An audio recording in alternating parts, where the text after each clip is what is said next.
miserable. Miserable. Oh. And by pure force of will, I can get out of skepticism and start constructing a view. But inevitably, I find critiques of that view, and the view falls apart, and I fall into skepticism again. And that process goes in over and over again, and it's like I'm in some sort of like Hindu eternal cycling universe kind of thing. The way out of that is to have, an authority I can appeal to. A tradition, right? Great minds who agree, who truly can say that they share a singular view, right? So Muslims can do that. Christians can do that. To a degree, Hindus can do it, kind of. Different, to a degree, communists can do that, right? They have their texts and whatnot, right? You have to kind of submit yourself to a tradition, right? And because then if your personal system falls apart, you can say, well, my system's been destroyed, my view hasn't, because my view isn't limited to my own mind, because it's exported in a sense. And so I can say, okay, I admit that my system has been destroyed. I can be completely intellectually honest if somebody completely obliterates my arguments. But then I can say, well, I don't have to rethink everything from the ground up. I just need to go to the great texts and read them over and just keep on working. Like, I can still commit myself to the same basic ideas. But isn't it the same thing where you get into the trap of interpreting scripture? Well, yeah, there are. So that actually is a problem. But like the thing is that so long you have more fact, like basically, so long as you see scripture as authoritative, you still have more to work with, right? There's only so far you can stretch that. Now, postmodernists are going to want to stretch that as far as they freaking can. Like, so I admit, as I am right now, I'm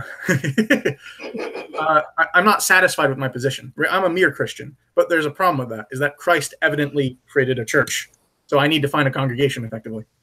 I think it's like, I just need to, I'm working through the arguments. So it's sort of like I'm still sort of a skeptic, right? I still haven't gotten out of skepticism. If you accept the Nicene, there's an echo. Yeah, but you can interpret the same thing you can say about interpreting scripture. You can say about interpreting the Nicene Creed. Oh, fair enough. So I still have to work through that, and like there are solutions. You mean it's the lowercase Catholic? It's the lowercase Catholic. Sort of. Yeah. So like that's the thing, right? So I'm not Catholic yet because I can't. There are reasons, complicated, strange reasons, but Catholics have a kind of way around that because they have a living authority, right? So like they can say so like when all these people are arguing about all the hermeneutic stuff, the Pope can come in and say, "This is the answer. You're not allowed to argue anymore," right? And then you're not allowed to argue anymore, right? So that's how you solve the problem, right? It comes down from on high. You're not allowed to argue. You're just wrong. Effectively, yeah. Unless you're arguing for what he just said. This is the anathematization, right? This is where it ends. Go any further, you're not part of the church anymore. And it's very useful to have that, right? Yeah. But I have to be persuaded of Catholicism first. And so basically what happens is that, so when I got into theism, I had to like find a way to get myself out of skepticism and then find a way to keep myself in theism. Right, and I needed an argument for that, and I found one. I don't remember, and then once I was in theism, I didn't need the original argument. I could just appeal to the arguments of all the other theists, because I was in a tradition. Right? Technically speaking, theism is in a kind of weird sense of tradition. It's more of a tradition than skepticism is, right? Having nothing versus holding to some meaningful philosophy, even if it's very, very vague and broad and ill-defined. Right. And Peterson's metaphorical substrate. Well, it wasn't that bad. See, Peterson is closer to a skeptic than I was when I was a theist. Really. Can you do something about the echo? So 1 moment. Is it gone? I don't know. No. I hear myself with a delay. Right. Okay, it's okay now. Yes. My Chromebook does that sometimes. So it's on the verge of something that I'm looking for, and I kind of have a part of that problem with my philosophy, that facts on themselves are strong enough. They will be what they are and stay where they are as long as they're facts. It's just that I don't know which facts are facts. right? So what you need is more facts. and so one thing is you can gradually build up more facts, and you can leave everything else up to the epistemic limits. There are limits to my knowledge. There are things that I don't know, and those things that I don't know, I would like to find out, but I'm satisfied not knowing them.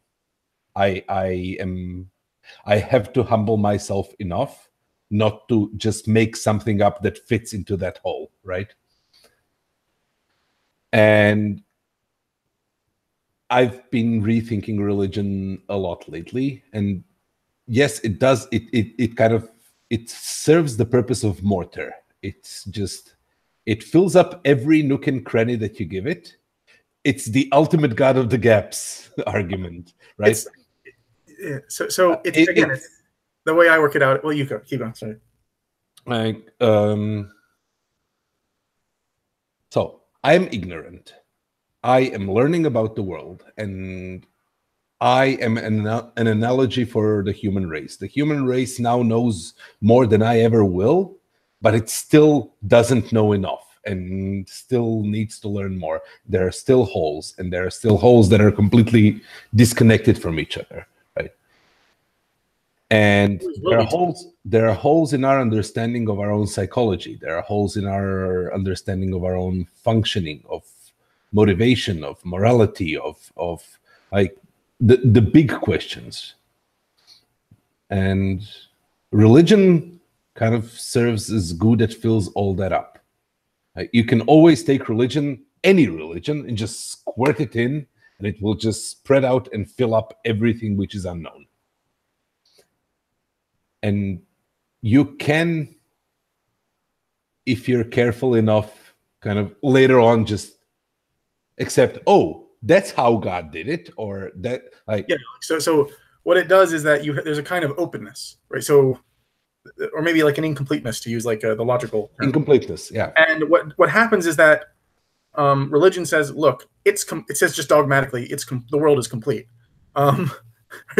but you don't know how it's complete, and that's what happens, yeah. Right? So, but like what happens is that there's a loss, right? So, given specific religions will say, well, you know that it's complete, and you know a bit of how it's complete, and it has to be these things, right? Those are the dogma of a religion, and so that's the loss you get, right? So you know, these are the tenets of Islam, these are the tenets of Christianity, these are the tenets of Catholicism, these are the tenets, and those are the things which just they don't move, right? And so if you can do your science around all of that, and if the view is flexible is the wrong word, but if the way it fills the gap is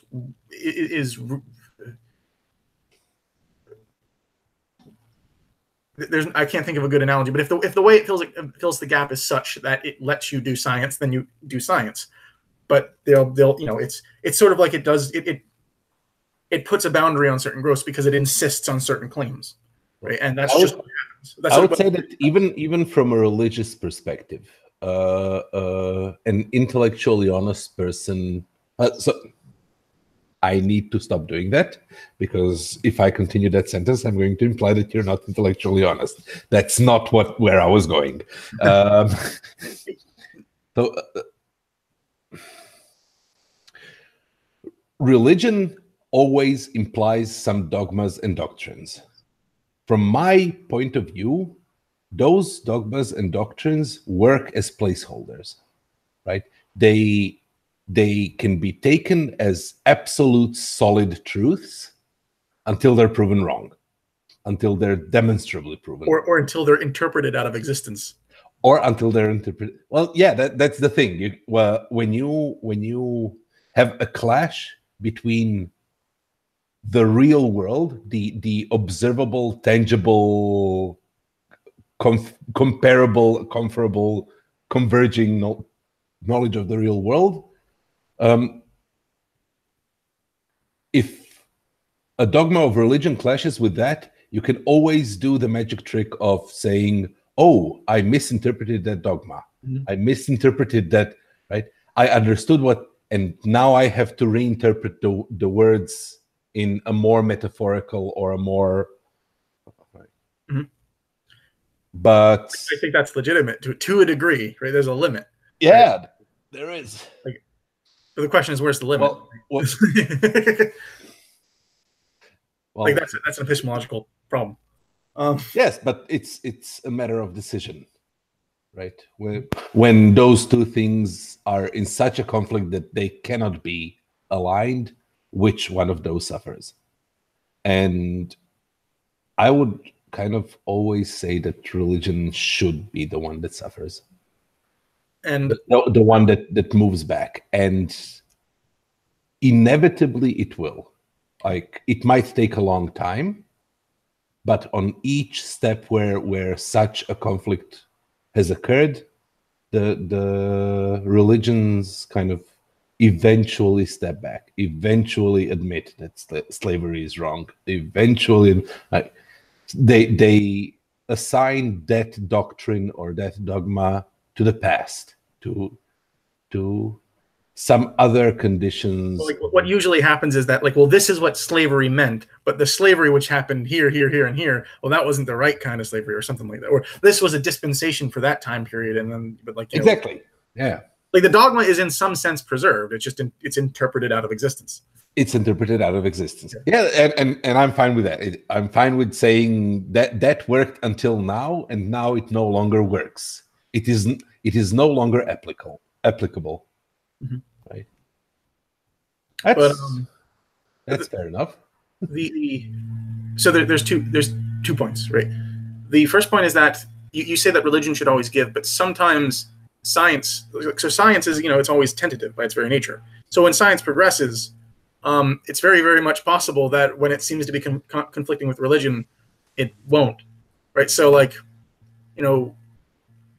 theory of evolution. Sorry, I don't know enough about it to articulate it that way. So I'm a pro evolution, by the way. I favor.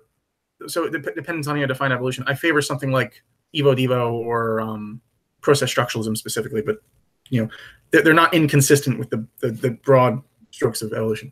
So, but like, and I do that for completely philosophical reasons that I had before I was Christian. So, but I have no. I don't see the problem of accepting evolution, right? It's not a matter of does God exist, or evolution doesn't disprove God. If evolution is true and there is a God, then evolution is the tool that God used. I get it a lot more now that I'm a Christian. Like, I get the reason. So it's sort of like like this is one of the reasons I'm constantly being drawn towards Catholicism. It's like, it works. It really does. But so the concern is roughly that you're going to be violating Genesis, right? And that if you let yourself interpret Genesis, again, this is the interpreting out of existence thing. Where is the boundary, right? So if you're going to let yourself interpret Genesis in that way, does that mean you're allowed to interpret it this way? Like, what are the principles of interpretation that you're employing which let you say, well, Genesis was actually talking about the long run of things? And so there's all these questions about the interpretation of the Bible, which, if you let evolution in, it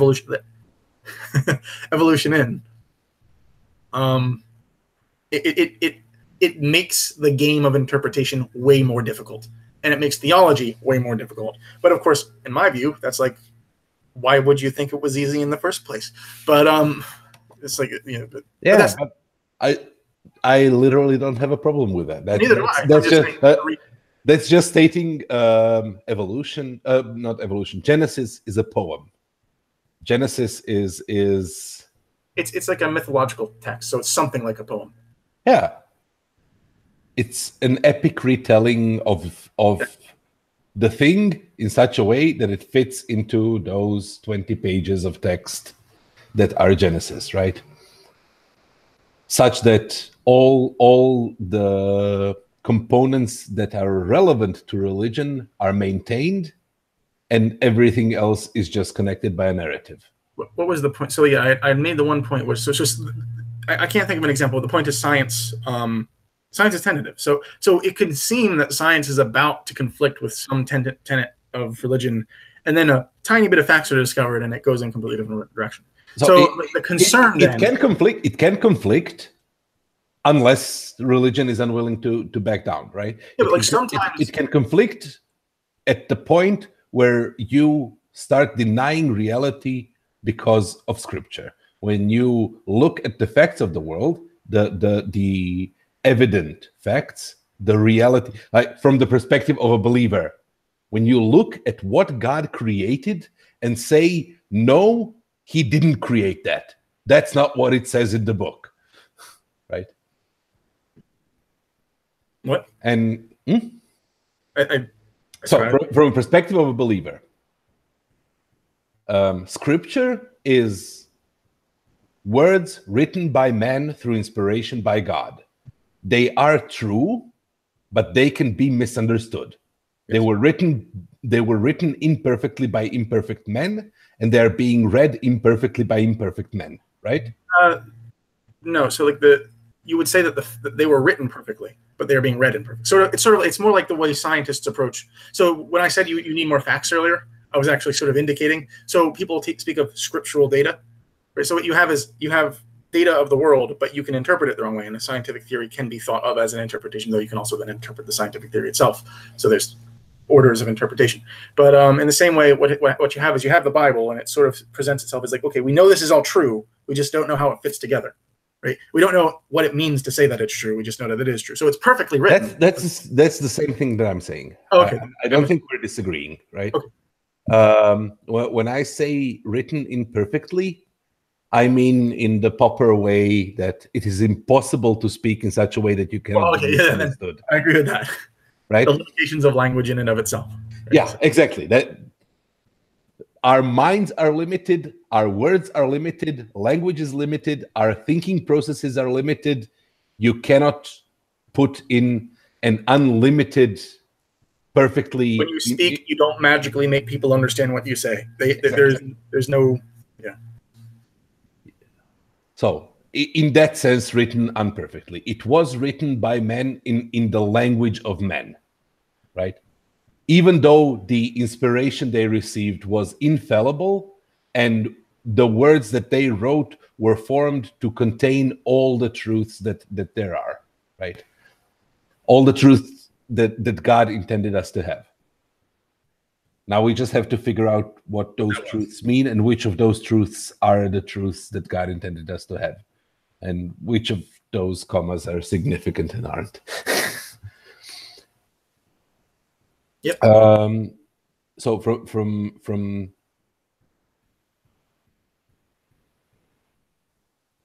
that perspective, so the Scripture has that imperfection, but reality doesn't. Reality is the direct creation of God.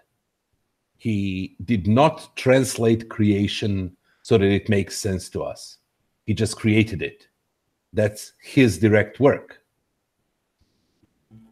So when you look at the reality that he created, I don't think there's any indirectness in Scripture. Right? So like when God is inspiring somebody, he has complete and utter control over what they're doing. It's just that it works out naturally, sort of like how Christ is fully God and fully man, but the way that works out is that it's seamless. So how to put it? When the Scripture has imperfection at being transmitted and being received, right? Yes, but the transmissional imperfection is not. So, for example, when I'm speaking to you, I can accidentally say something that I don't mean. That does not happen in Scripture. Everything. Yeah, I know. So the only imperfection in Scripture is the innate limitations of language itself. Exactly. But those limitations exist at broadcast and receiving points. Yeah. Right. You literally, there is no way to say or write, like you don't have the body language of Bible, for example. You just have the words. You don't have the accents of Bible. You just have the words. Yeah. So there's a limitation there. But the words themselves have morphing and various meaning, and so there is a limitation on broadcast end and on receiving end. With reality, it's not so. With reality, the broadcast end is perfect. It's complete. It broadcasts on all possible channels in all possible ways exactly what it is. It is just our senses that are limited in detecting that. Okay, yeah, I agree. I mean, like, so, like, but that's sort of like, we'll go on this line for now because I have, because I think I'm agreeing with you, but I'm just wary that it might not, but I might not be. No, fair enough. You can be cautious about what I'm saying. I'm trying to. I'm not being an atheist in this hangout. I'm not trying to convince you that there is no God. No, I know that. I'm actually trying to I don't know think like further down the. I'm always like this, Barney. so that's kind of my.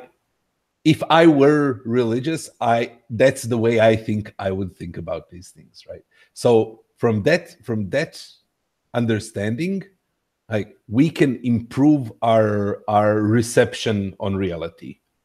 We can make better devices which will detect a larger portion of the spectrum, which will measure more precisely, which will be more and more and more and more sure about what reality is at infinitum, always approaching and never reaching the reality itself.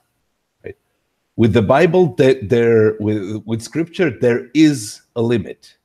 There is a limit of how much meaning you can extract from those words, such that you gain information from it rather than put information in it. Right? I don't know if I agree. So when you have a limited amount of data that you can abstract from reality. So if you mean about that, like Scripture is finite, if that's all you mean, like you can't get any more. Is that what you meant? You said in a word, yes. It's finite, but it's also finite. It's not finite only in there are this many words, or this is its beginning and this is its end, so it's finite in that way. But it's finite in resolution, right? There is a point where you can no longer find new meaning in those words. Those words. Those things which are diminished at broadcast because of the limitations of what language is are diminished. They are no longer the perfect truth. I don't know if I agree. So sorry, they are the perfect truth. They lack what's the word? Like you know Robert Rowe? Never mind. I just said his name, so I don't. Do you know Sentinel Apologetics? Come again? Sentinel? Yeah. I may have come across it. He used to be called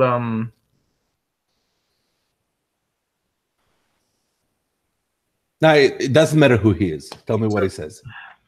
He'll talk about the two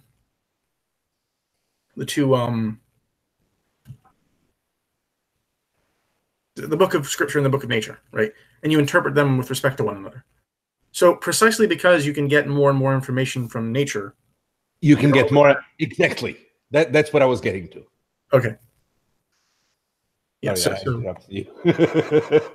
But that's exactly it, right? Reality is the book of nature. It is the creation. So if I write down how many cigarettes I have in this box, and that's the only thing that remains out of it, that's a relevant piece of information. And if I'm careful, it will be a true piece of information, right? In 100 years, somebody will know that at this moment there were that many cigarettes in this box, but they will not know what the image on the box was or what the serial number of the box was and stuff like that. There is a limit at broadcast that cannot be later on fixed at receiving end on its own. Nature does not have that problem. It does in some ways, but in all things that are coexisted with us, does not have that problem. So whenever there is a conflict between the words that are written and the scripture of nature, you kind of have to reinterpret the words that are written. You cannot say, if there is a conflict between gravity and scripture, you cannot say that gravity doesn't exist.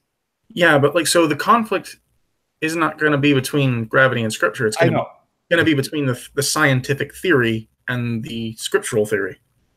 it's not going to be between nature itself and Scripture itself. They evidently don't conflict because Scripture exists and nature exists, and they haven't annihilated each other, right? What the conflict is going to be between our interpretation of reality and our interpretation of Scripture.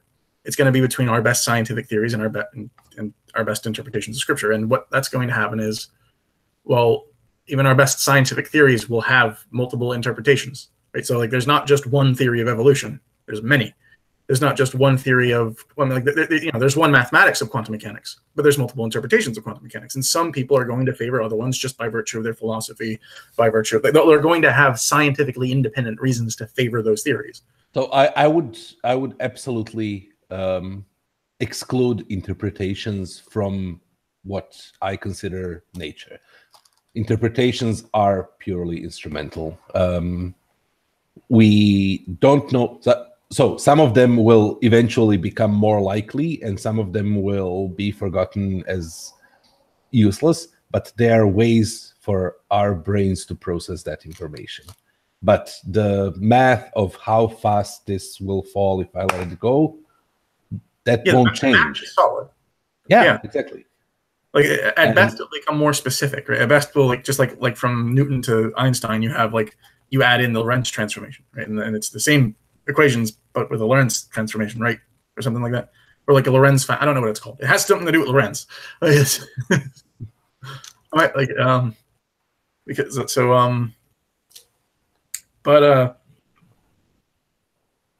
so it's just a further specification of the math. But then the question is, okay, what the heck does the math mean, right? Like if you're a purely instrumentalist in science, you can get all the math you want. Well, I know. That's what I'm saying. If. Okay. No matter what, it will never contradict Scripture because it doesn't mean anything. It's just a useful tool.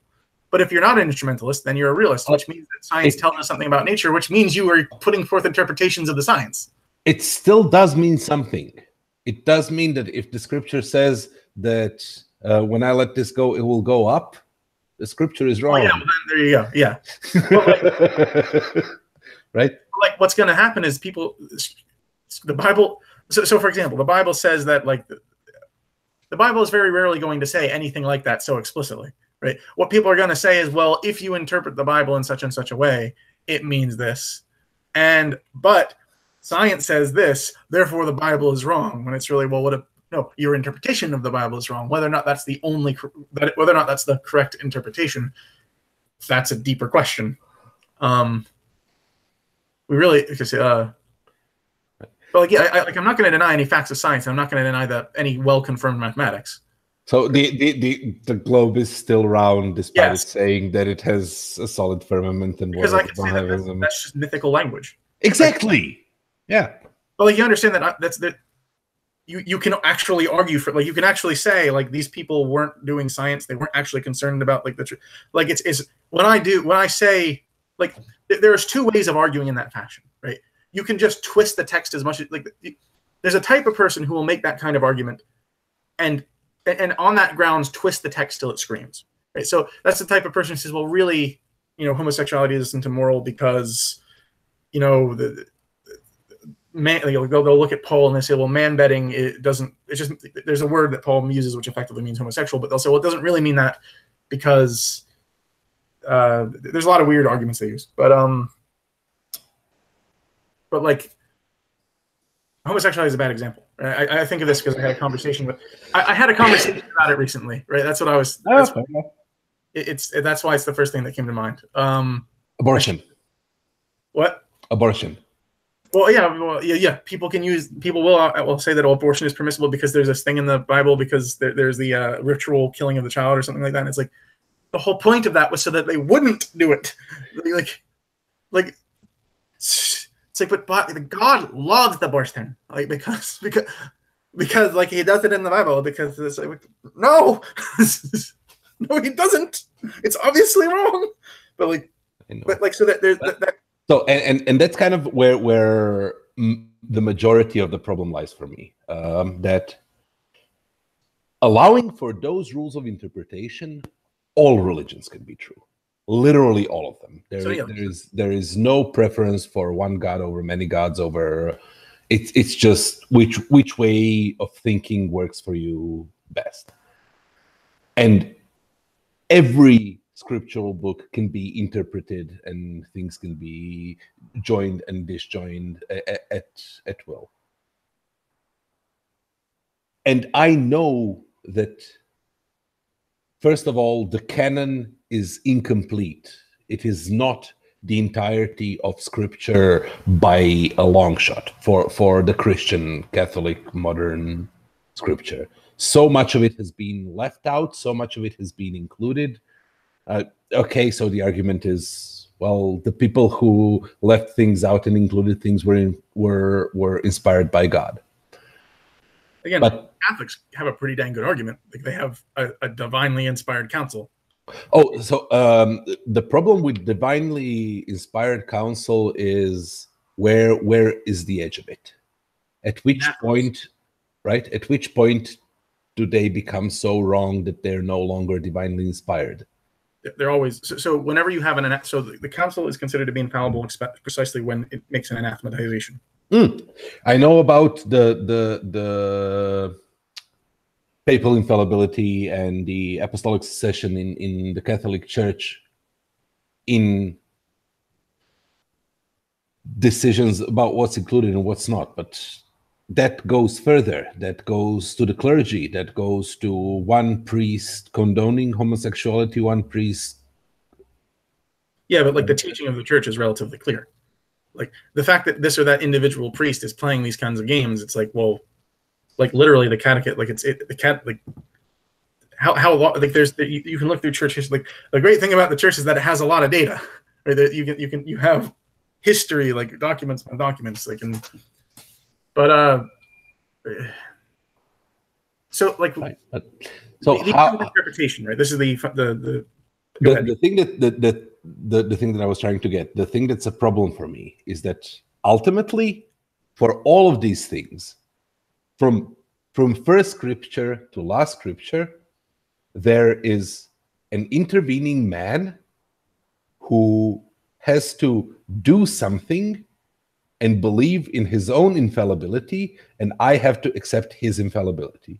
And I'm more or less fine with accepting God and accepting God's infallibility, but I'm not okay with accepting man's infallibility, no matter who that man is, because there is no palpable difference between a man whom God has divinely inspired to be inerrant and a man who merely thinks that he was divinely inspired to be inerrant.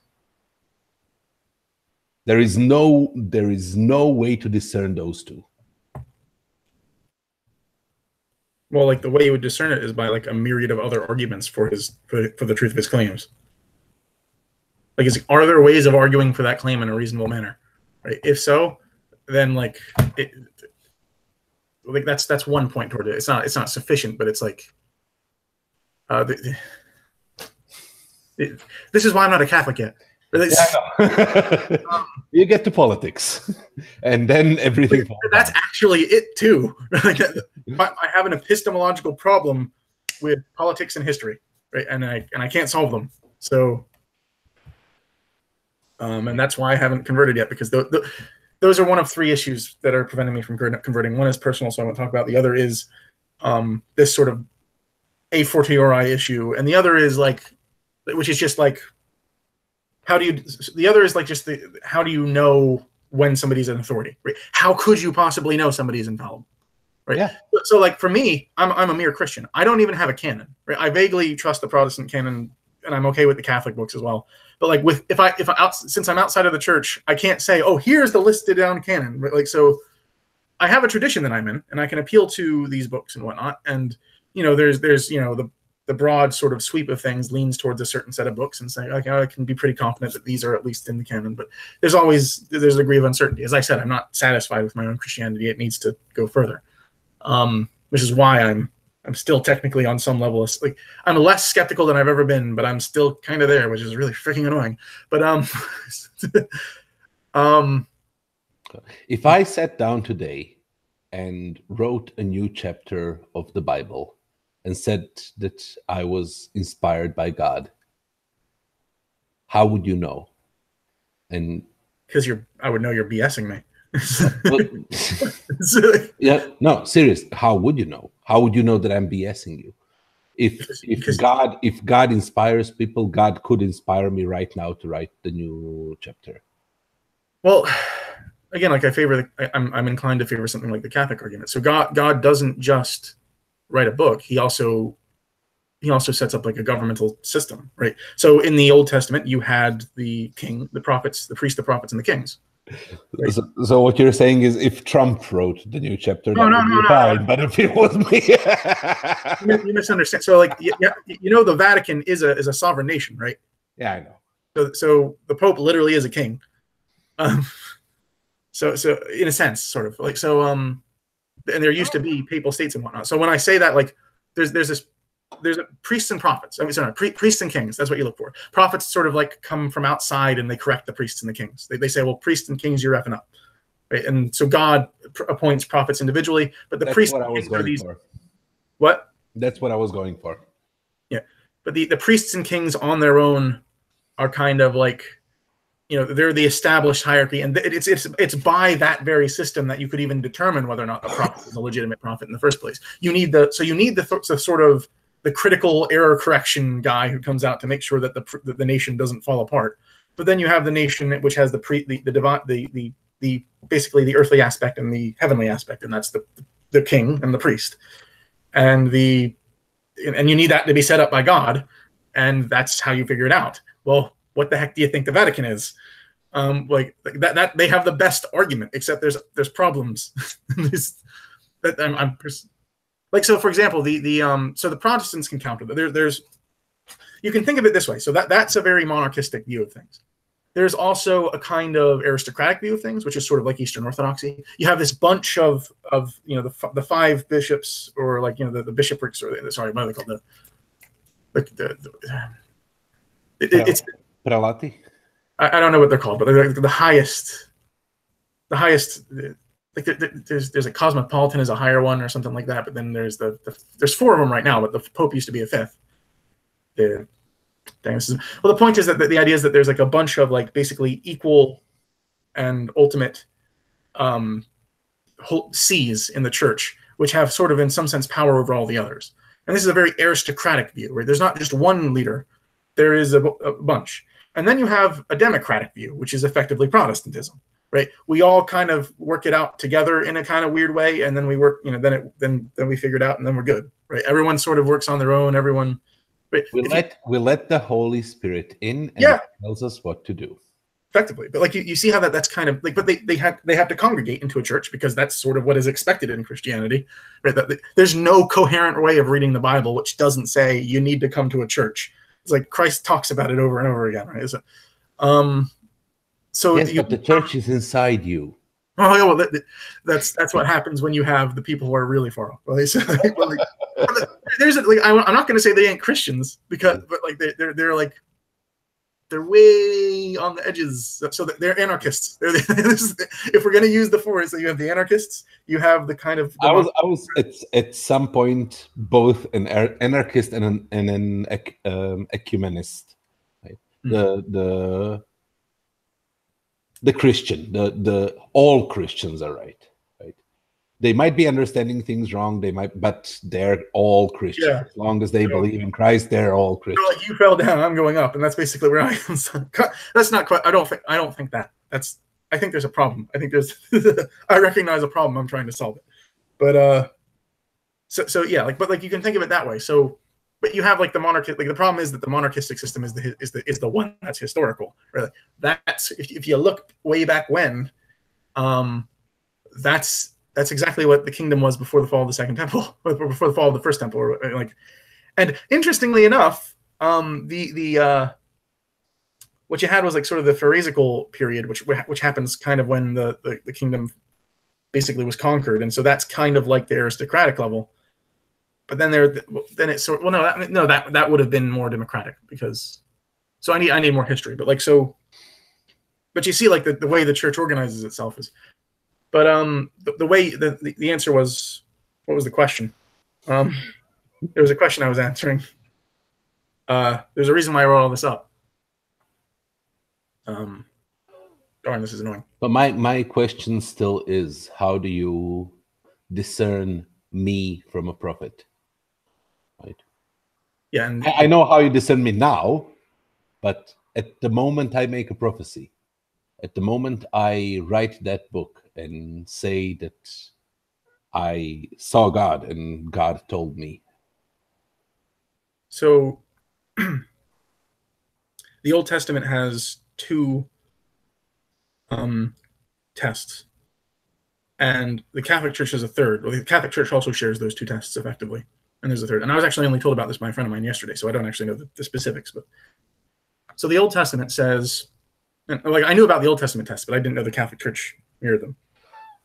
The Old Testament. So first, did you perform some sort of miracle of some sort? Yeah, I slew a dragon. Right, like you saw I answered that. I answered that well. I know. So you didn't move on. But it's such a good example. Yeah. That's more like, I told you how the answer to that, like the way that the Are you saying that God could not manifest a dragon for me to slay? He could, but like I don't think he would. I mean, like maybe there was some dragon-like thing back in the day, and they slew it and burned it and ate the bones. Or something. A rhinoceros. Yeah. Yeah. That's sort of what Chesterton did when he was talking about Job and the Leviathan and stuff. Like I don't know if that's like the right way of thinking about it. Like I like Jordan Peterson's way of doing it, but looking at Job specifically. But back to the point.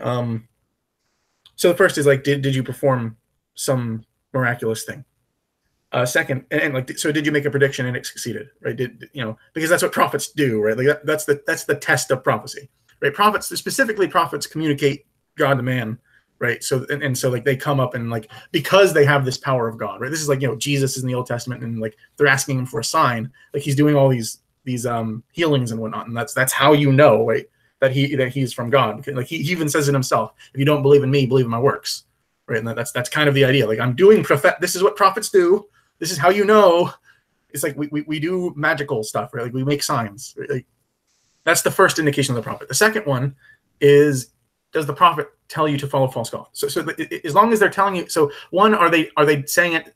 Really, the first test is, are they saying anything which is in disagreement with the authority structure, right? So in the Old Testament, that would have been the priestly teachings. Every prophet said something in disagreement with including Jesus. Well, no. So the thing about everything Christ said is that it is a possible interpretation of the stuff in the Old Testament, one of many. But he was saying, well, this is the right interpretation. Yeah. So the same thing, the thing which prophets do, another one of the things that they do is that, well, that's obvious. Interpretations. So all the prophets are effectively interpreting the law, right? That's what they do. They're interpreters. Yes. Sort of. I'm not proposing to do anything. I'm not proposing to do anything different. Right. So, but the way you determine whether or not they're the right ones is like, one, they're not saying anything inconsistent with the old revelations, right? So they're not telling you to go follow false gods. Two, they're doing miraculous stuff, right? Like, so like three, there's like lots of conversions and stuff, like the fruits, right? There's so they making predictions that are coming true. And the third is that there's good fruits around them. People are converting. People are, becoming more closer to God and that kind of stuff, right? Like they're evidently, there's something divine. They're popular. Yeah, people are being drawn to that. They're popular specifically in the good way, right? They're popular in such a way that they make people convert to the religion rather than away from the religion. So again, taking it from that, but you notice that all that presupposes an authority. The issue, then you go down to the clergy, and then you have the thing that disillusioned me a lot was the war, right? I'm from Croatia. I grew up in during the war, and that notion. So we were a communist country. Their religion wasn't banned. There were churches. Everybody was allowed to go to church, and the church functioned. The Catholic Church functioned perfectly normally within, but it wasn't something lauded, right? When the war came, suddenly both sides became fiercely religious.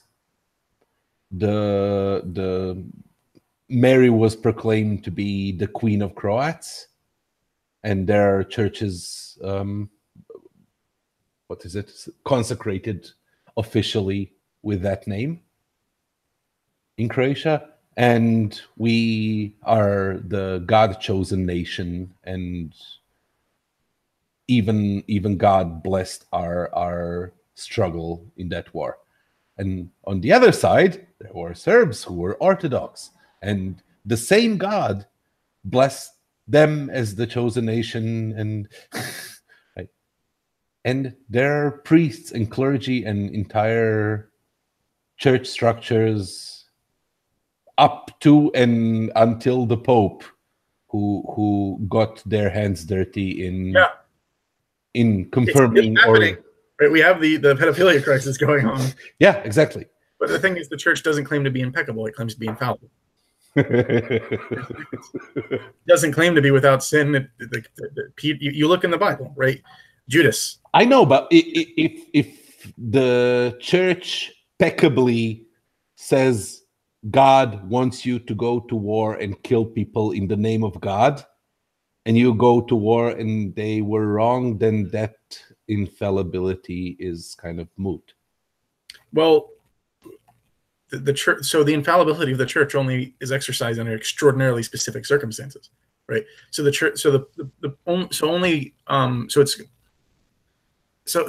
again, I'm not really good at all. So there's extraordinary magisterium and the ordinary magisterium. The ordinary magisterium, just the ordinary teaching of the church.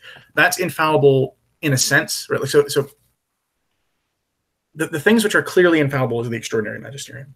It basically means when the Pope. So when you have an ecumenical council which has anathemas, those anathemas, right? If you do not believe in this, then you are anathema. That's infallible. The thing which they say is false. The thing which they say you have to believe in, if it's infallibly so. Right? It's completely trustworthy in that. You know that there's only 23 councils. It happens extraordinarily rarely, and it's very rarely exercised. The second condition is that the Pope speaks ex cathedra on matters of faith and morals for the whole church to be believed in. That's only happened about 4 times. I think it's 2 or 4 times, right?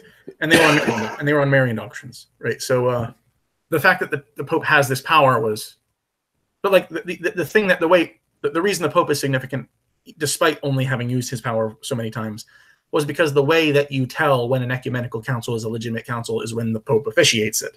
Right? The Pope is also the symbol of the unity of the church. So the ecumenical council is really only infallible because the Pope is there. Tell that to the Protestants. Well, yeah, I know. But I'm explaining the internal logic of. I know. To that effect, tell that to the Catholics as well. Yeah, that's the problem, isn't it? they don't pay attention to their own religion. So they're not infallibly doing what they're doing, right?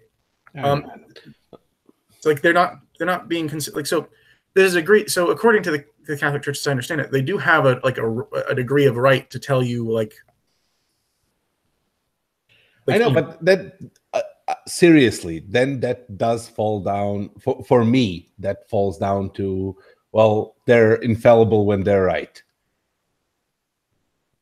Right? It's the same problem with the definition of knowledge. You know when you know, and you can find out later that you were wrong because you didn't know. Well, like no, like the Catholic. So when you have those anathemas, they don't change. Right? I know. Those are same thing with the Pope's anathematizations when he writes on matters, those conditions that I worked out. So it's not like, well, how do we know when the Pope when there's something that's infallible? It's like, right?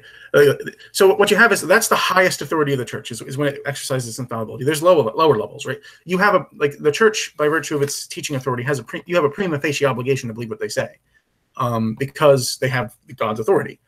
So that has to do with the ordinary magisterium, right? The ordinary magisterium, like the extraordinary magisterium specifically in the anathemas, but then there's extraordinary magisterium in like the other aspects of the councils, right? Then there's other aspects of the councils which are different people disagree as to whether or not they're infallible, as to whether or not they're so for example, a Catholic can change its disciplines. Right? There's disciplinary measures like, well, this is what we're going to do with the priest. Priests go this way, priests go that way, And those ecumenical councils deal with that stuff, but that can change because it's not an anathema. or if it's an anathema, it's like it's about disciplinary measures. It's not about matters of faith and morals. And then there's like, so like, for example, all of Vatican II, not a single anathema in sight, right? So it's like it's an ecumenical council, but it's weird because there's no anathemas. So is it infallible? Is it not? Well, what you can say is that it has, you have a prima facie, like the idea is that they have a kind of epistemic authority. Right? They can, like, whether, I don't know if this is true about Vatican II specifically, but there's like a prima facie obligation to take what they're saying on the face of it and only disagree when you've looked deeper into it in the ordinary magisterium. So this is when they're just normally teaching stuff. Unless you become a personal theologian, or unless you have a friend who's a theologian or something like that, if your priest teaches you something, you're supposed to believe in him. Right. On the other hand, it's the priest's job to do his job, like to not be an idiot. Yeah. So just like science teachers. Yeah, it's sort of like that, right? So it's any teacher. That's how all teaching authority works, right? You're supposed to trust your teacher, and your teacher is supposed to be trustworthy, right? Unfortunately, that doesn't always happen. Sometimes there's bad students, sometimes there's bad teachers, right? But like, so that's how any teaching authority works out. It just so happens that when it comes to matters of faith and morals and salvation, it's really, really, really, really important that you that you get things right, because that's like eternal death. And like, it's already really important that you get things right on an educational level, because that can cause like propaganda and bad ideologies, which result in wars and all kinds of horrible stuff. But yeah. But again, the question of infallibility is extraordinarily like tiny, right? Like there's only very specific circumstances under which it's exercised, and ever has been. So I feel like we've trailed off a bit. Probably. Yeah. I mean, like, it sucks, right? Like, I'm not denying that the church is like horribly corrupt, but the question is whether it's right, not whether it's evil. Yeah. And like, that's what I'm concerned. Like, again, like, I'm afraid, I'm mortified by people using the authority that you speak of, which is very limited and very concentrated and very small beyond their scope. Oh yeah. And they do invoke freely and openly invoke the name of God and the scripture to and the only defense I have against that is to interpret the scripture for myself and to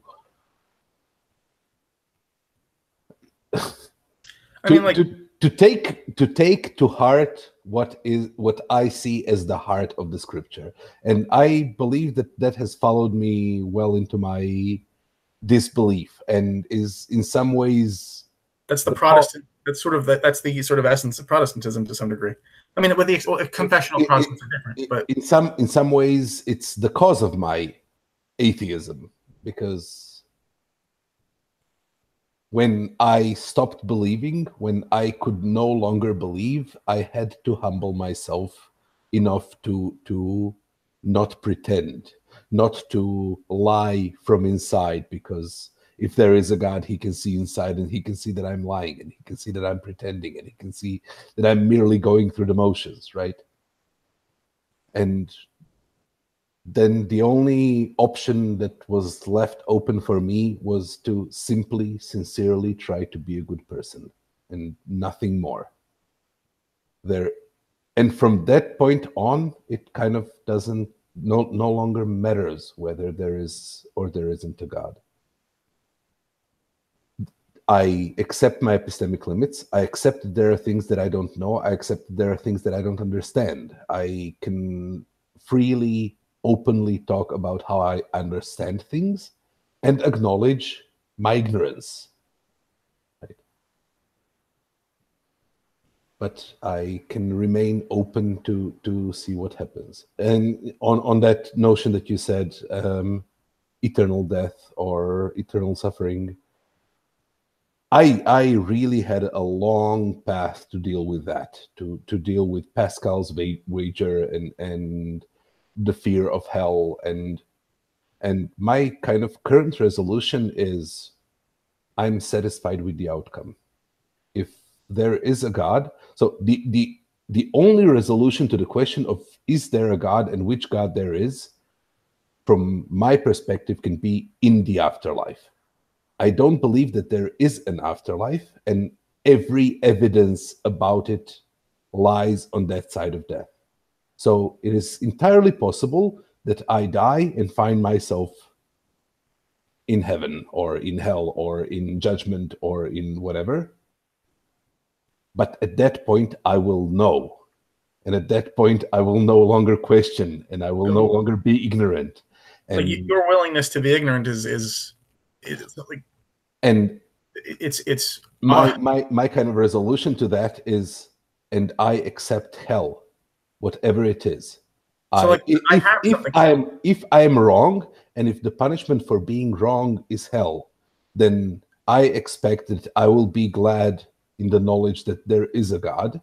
I will be very confused and will be saddened by, I will either ask many questions or be saddened by lack of answers, but I will be satisfied to be tortured for an eternity in order to know that there is a God.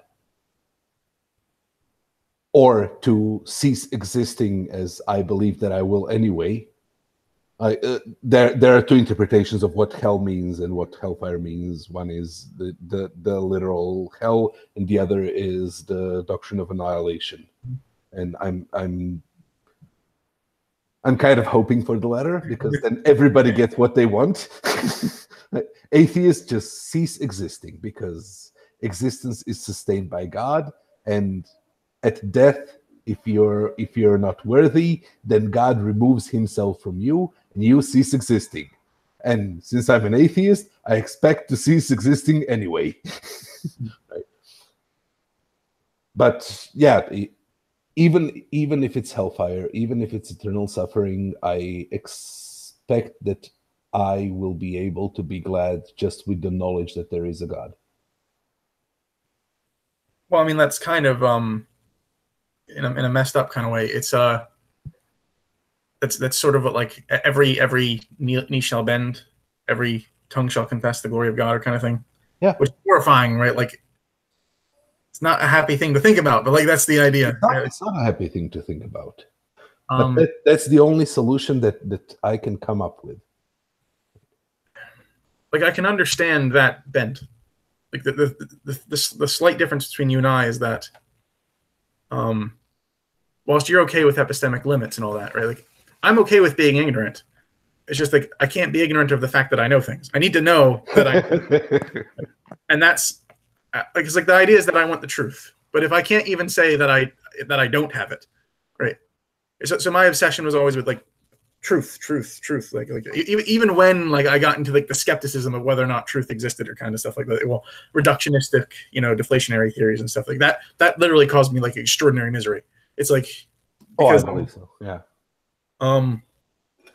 And everything. So everything I've been doing is sort of like, how, like, the Pharisees like had the hedge doctrines around, like, the law, so that you wouldn't mess with it. So basically, my goal of building an epistemology now is, like, I need to build a hedge around the truth, so that, like, I don't have a skeptics come in and drag my view all the way to nothing, right?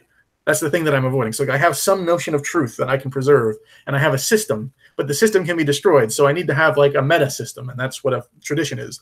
But then now I have problems with tradition, right? I need a way of doing that, and that's why I want to get to Catholicism, but I need an argument to get there, right? So, and I'm sure there'll be problems even then, right? I'm willing to bet there's going to be problems then, and then there's going to be problems then, and that's just what's going to keep on going.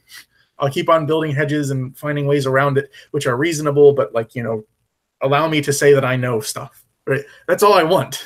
I want to be able to say that I know stuff. And I can't, because I have that strange obsessive philosophical bent.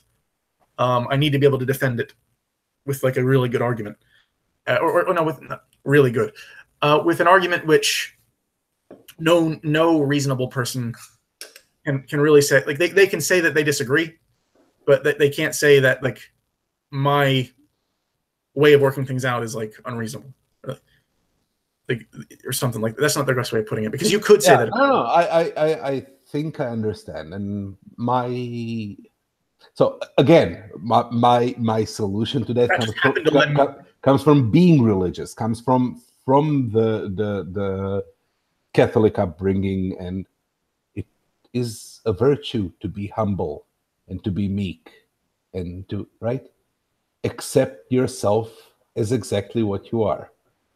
And that there's a lot of people who kind of consider that as defeatist, and no, it's not defeatist, it's defeatist or giving up, or no. I can quite well seek for knowledge and accept that that knowledge is limited by what I am.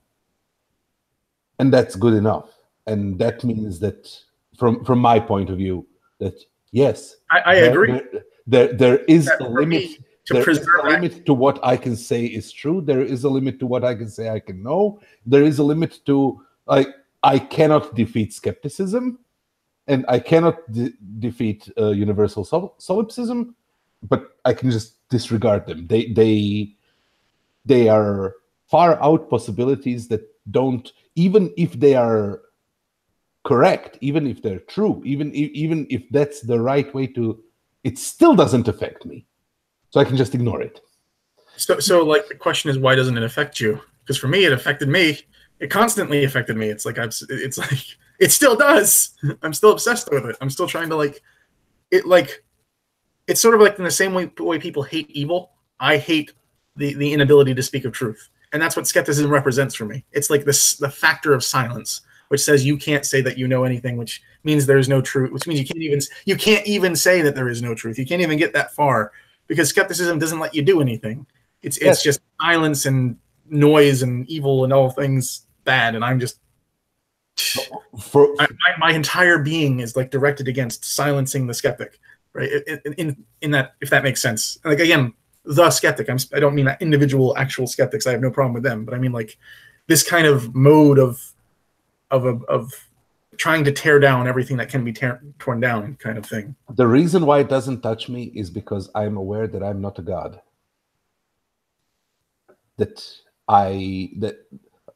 So what there is a misalignment between the ideal and the real, between what we can conceive of through logic, through reasoning, such that it has to be the truth underlying everything, taking some assumptions into account, and what really is. And to connect those two, you would need to know all the truths. And every time I try to resolve that problem the way you do, it would always ask for more, and always ask for more, and always ask for more. And it kind of dawned on me that the limitation literally is that I am not an omniscient God. If I was an omniscient God, I would be able to connect those two and have no problem. And reality is such that those two can be connected.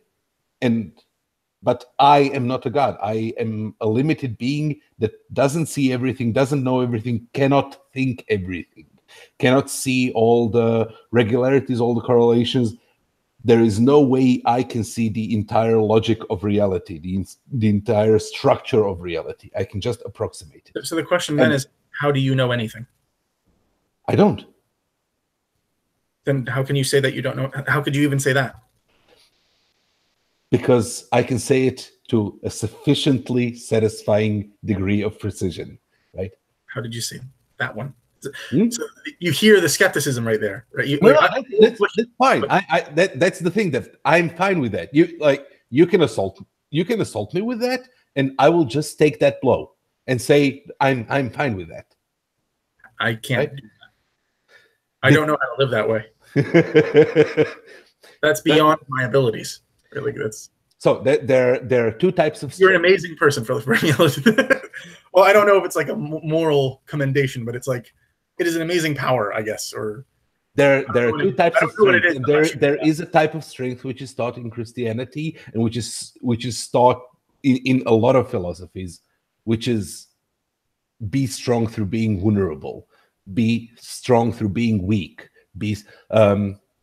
So one way in which you can be strong is that you're an immovable, impenetrable mountain with infinitely strong armor and infinitely strong weapons, and there is nobody stronger than you in that sense. That is unavailable to me. I cannot fight armies.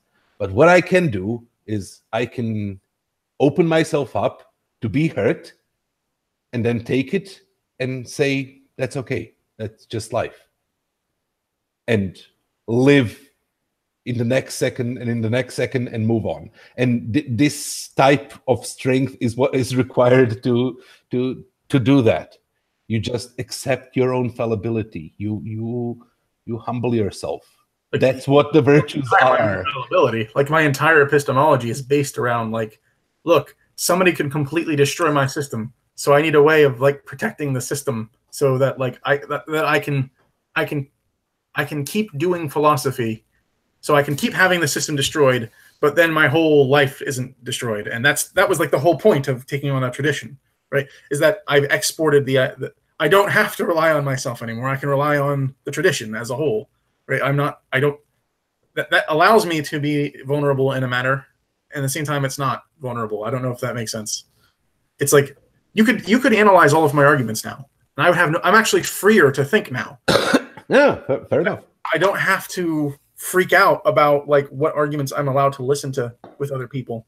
And I would say that you didn't have to freak out before. It was just it's just words. How could you? The very claim that it's just words presupposes that you've countered skepticism already. You're already presupposing skepticism has been defeated, right? Yes. But, like, you can't say that. Look, when you're that's the difference. There is a difference between the reality of the universe, the truth of existence, and my local existence, my local little insignificant brain, mind, thoughts, knowledge, existence, both in time and in space, things that are available to me, those things, when you put them together, I can know that I'm wrong about one of those things because I'm not a god.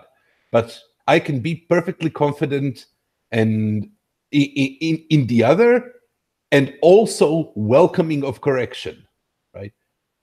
When somebody defeats my view, I can be happy because I have learned something. Because like I have added to that little conglomerate of, even if it falls apart, then I have unlearned things that I shouldn't have known. That's great. The ability to say that about your own view, right, is part of your own view. Right? You can say, yeah, oh, I learned something. To be able to say that you've learned something presupposes that you're able to learn things. Yes. But, like, well, what about the paradox? So this is I won't go into that. But,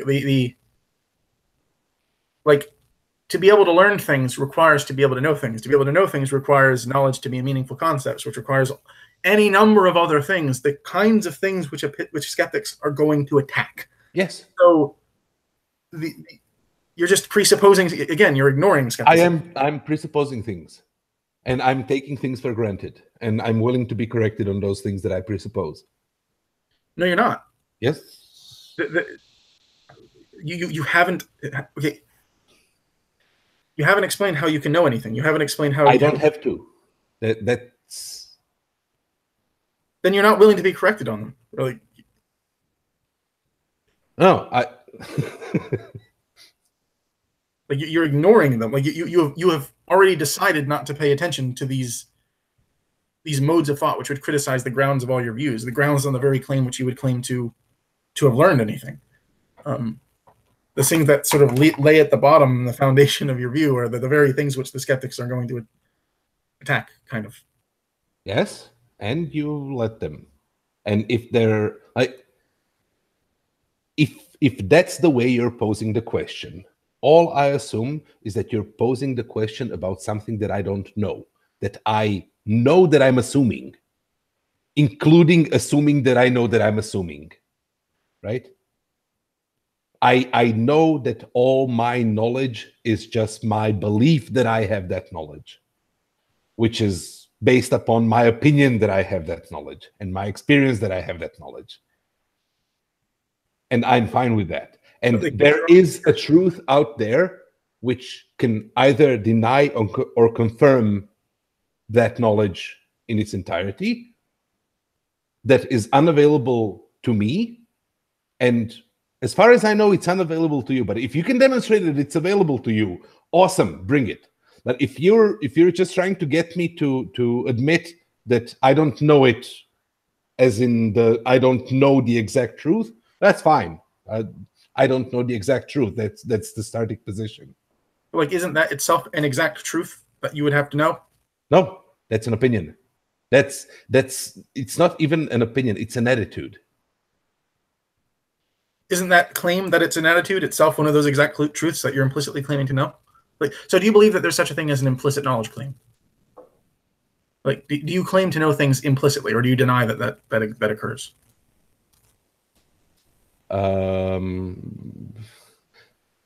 I don't know what you're asking me. So like,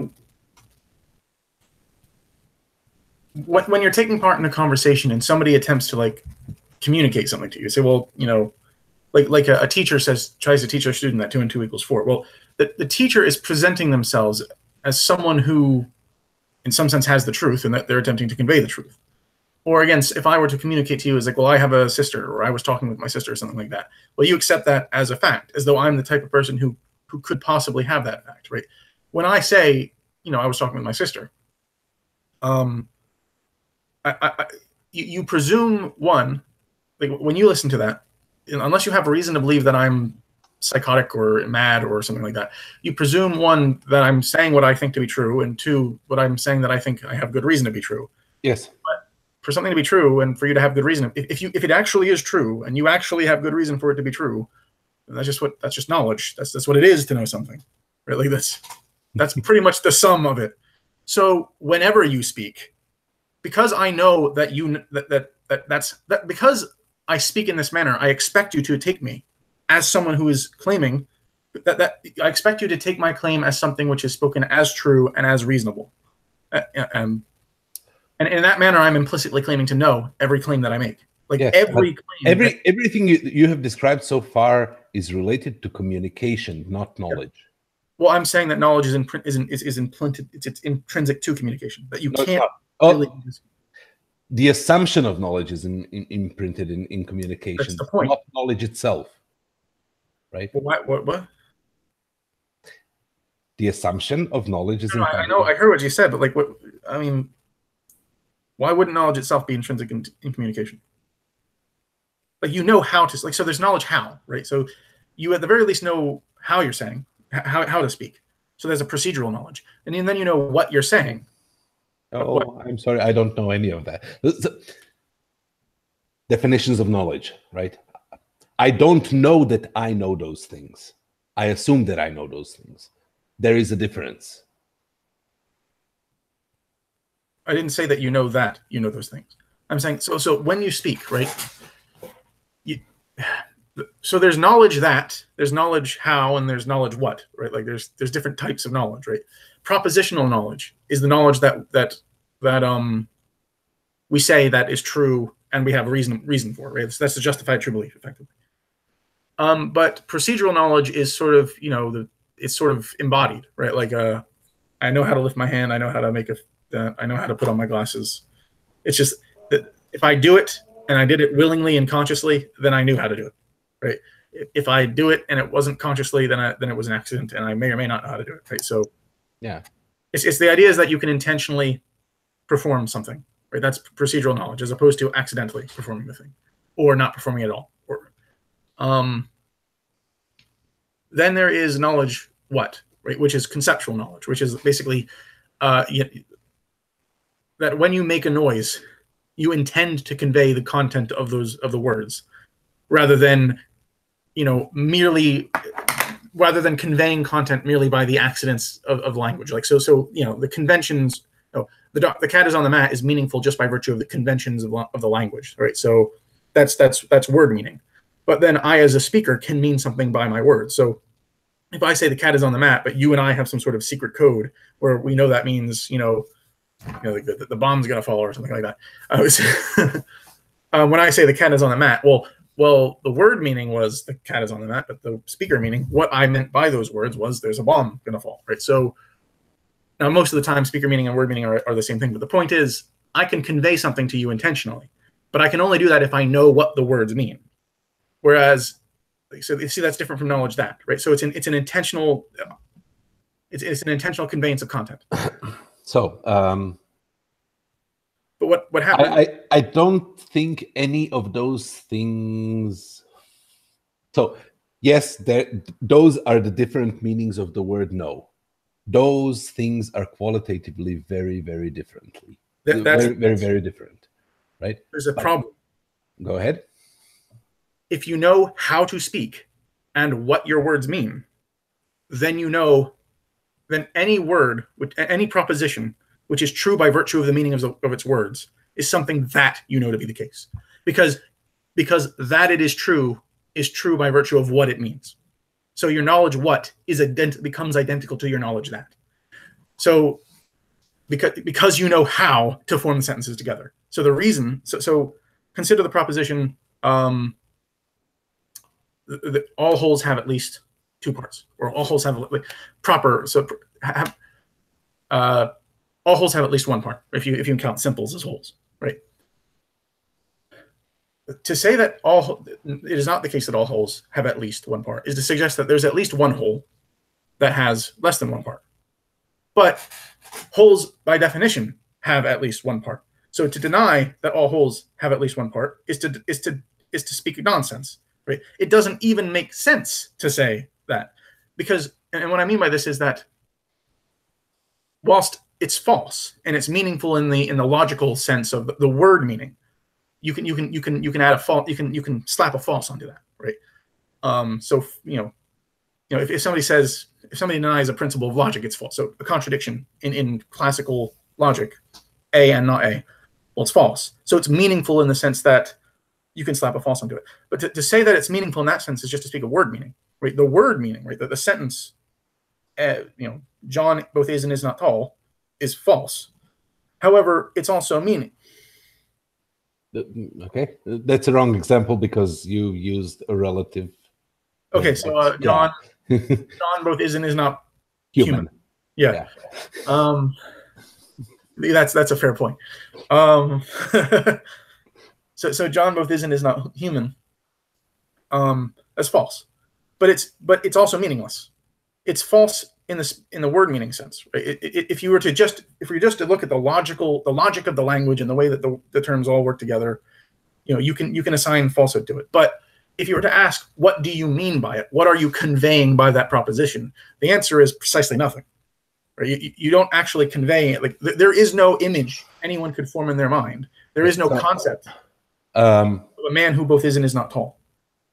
In some sense, it seems to me that you're supposing too much. There is a context in which I can say that Paul both is and isn't a human, and that it's equivocation, right?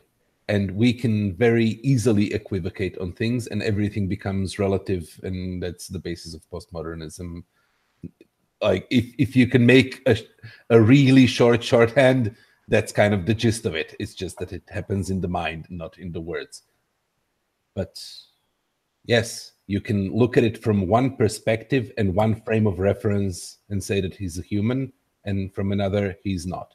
So he both is and is not a human. I am and am not a human. And you can do that with anything. It just requires mental juggling. It requires... So the question is, can you know what you mean by your words when you speak? Can I know what I mean by... Yes, what happens is postmodernism goes from knowledge that and begins to attack knowledge what. So if you accept postmodernism, you can't even say that you know what you are saying. Yes, when you know anything. So it's not even that you don't know that you know anything. You don't even know what you meant when you said that, in which case you didn't mean it. Yes, but that's not an absolute statement. Because do you know what you mean by that? Yes. Okay, what do you mean by that? But you see, if you admit of postmodernism, you can't answer that question, because then I can say, well, you could have meant this, and then I can ask you what you meant by that. I could have. Go on indefinitely. And yes, and that's what communication is. If we disagree, if we if we disagree, if we miscommunicate, if we misunderstand each other, then the onus on me is to try to use other words and other phrases to explain what I meant by that, and to elaborate further. And the onus on you is to try to understand it from a different point of view and accept provisionally my statement that that's not what I was saying, and try to How? We accept that knowledge, we can't get knowledge that. We've now accepted that we can't get knowledge what? How? How do we do what you're asking us to do? Because if we can't do it, because we just behave, everything you said is nonsense, and we can never. No, it's not. It's not. We just behave as though it isn't. How? And if it works, then that's good enough. How do we do that? The way we're doing it right now. What is that? I assume What is that? I assume that I know what the words mean, and I assume that you understand me until proven otherwise. How you do? What does that mean? You see that you've now attacked knowledge how, right? If you eliminate knowledge how, you can't even say that there's a process whereby. Yes, but from my point of view, it seems as though you're equivocating those two concepts. If we're going down a postmodernist route, why do we care about equivocation? If we've taken the postmodernist route, that doesn't matter. It's not a fallacy. That's wrong. You do need to know in which frame of reference, in which perspective you're using the terms, and what you're trying to convey, and have an idea. And it's perfectly legit to turn it around and talk about it from a different perspective, but then you have to say that you're talking about it from a different perspective.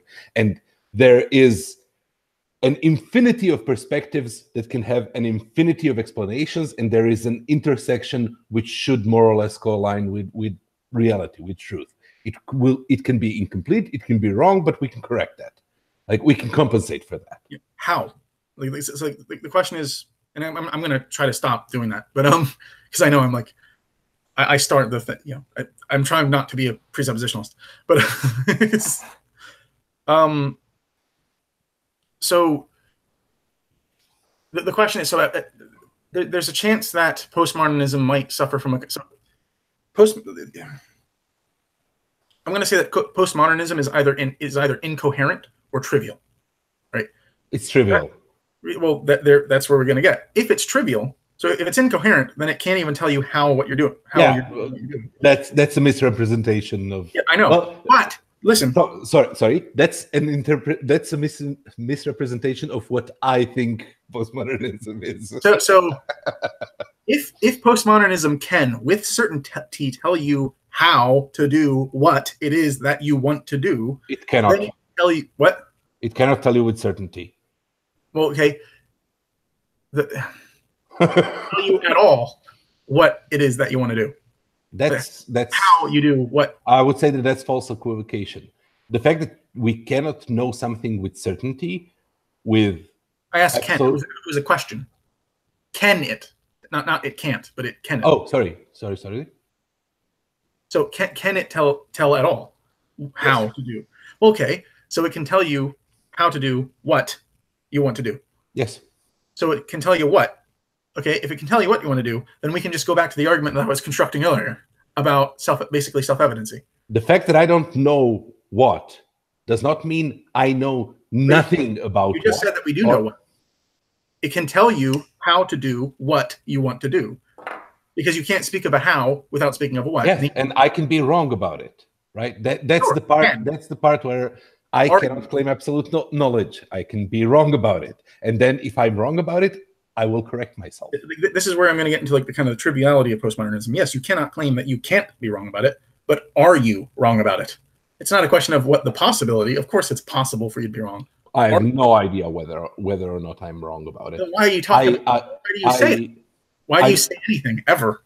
I'm assuming that I'm not wrong about it, and that's the whole point, right? When we communicate, I assume that we are communicating, and am acting in accordance with that. And as soon as there is any evidence that that's not working, then I need to change my basic assumption and change the way in which I talk, in which I communicate. That does not imply knowledge. But like, can we at least speak about this? We are speaking about this. That's the point. So we are. I don't know if we're being Are we really? it. Tell me, are you just assuming that we're talking about this, or are we really talking about this? Yes. That's the point. There's trivial. Yes. There is no play this game with from my local perspective. There is no difference between those two. There is no possible way in which I can discern those two. So the question is, what you've done though is that you decided to take a deflationary perspective, right? You said, okay, there's no possible difference between those two, therefore I don't know anything. But like you could say it the other way around. Okay, there's no possible difference between those two, so therefore I obviously know something. Why have you taken the deflationist route instead of the inflationary route? Because if there is no possible difference between it seeming as though you know something and you're actually knowing something, then you know something. Why wouldn't you know something? Because I don't know which of the things that I know do I know. But you do know that you know at least something, because that very statement presupposes that you know at least one thing. Because you said, I don't know. Yeah. So then we know stuff. No, that goes in line with my assumption that I know stuff until proven otherwise. But do you think that that's not knowledge? That's an assumption. That's something. The fact that it's an assumption, the fact that I could be wrong about it, is necessary for functioning at all. As soon as you assume, I can't get away from it. As soon as you put yourself in a position that you actually know it, such that it is the absolute knowledge, that it's infallible, that doesn't work anymore. You cannot correct yourself. You cannot adapt. You cannot react. You cannot. That's. I disagree. I do not believe that the paradox of dogmatism applies to knowledge normally.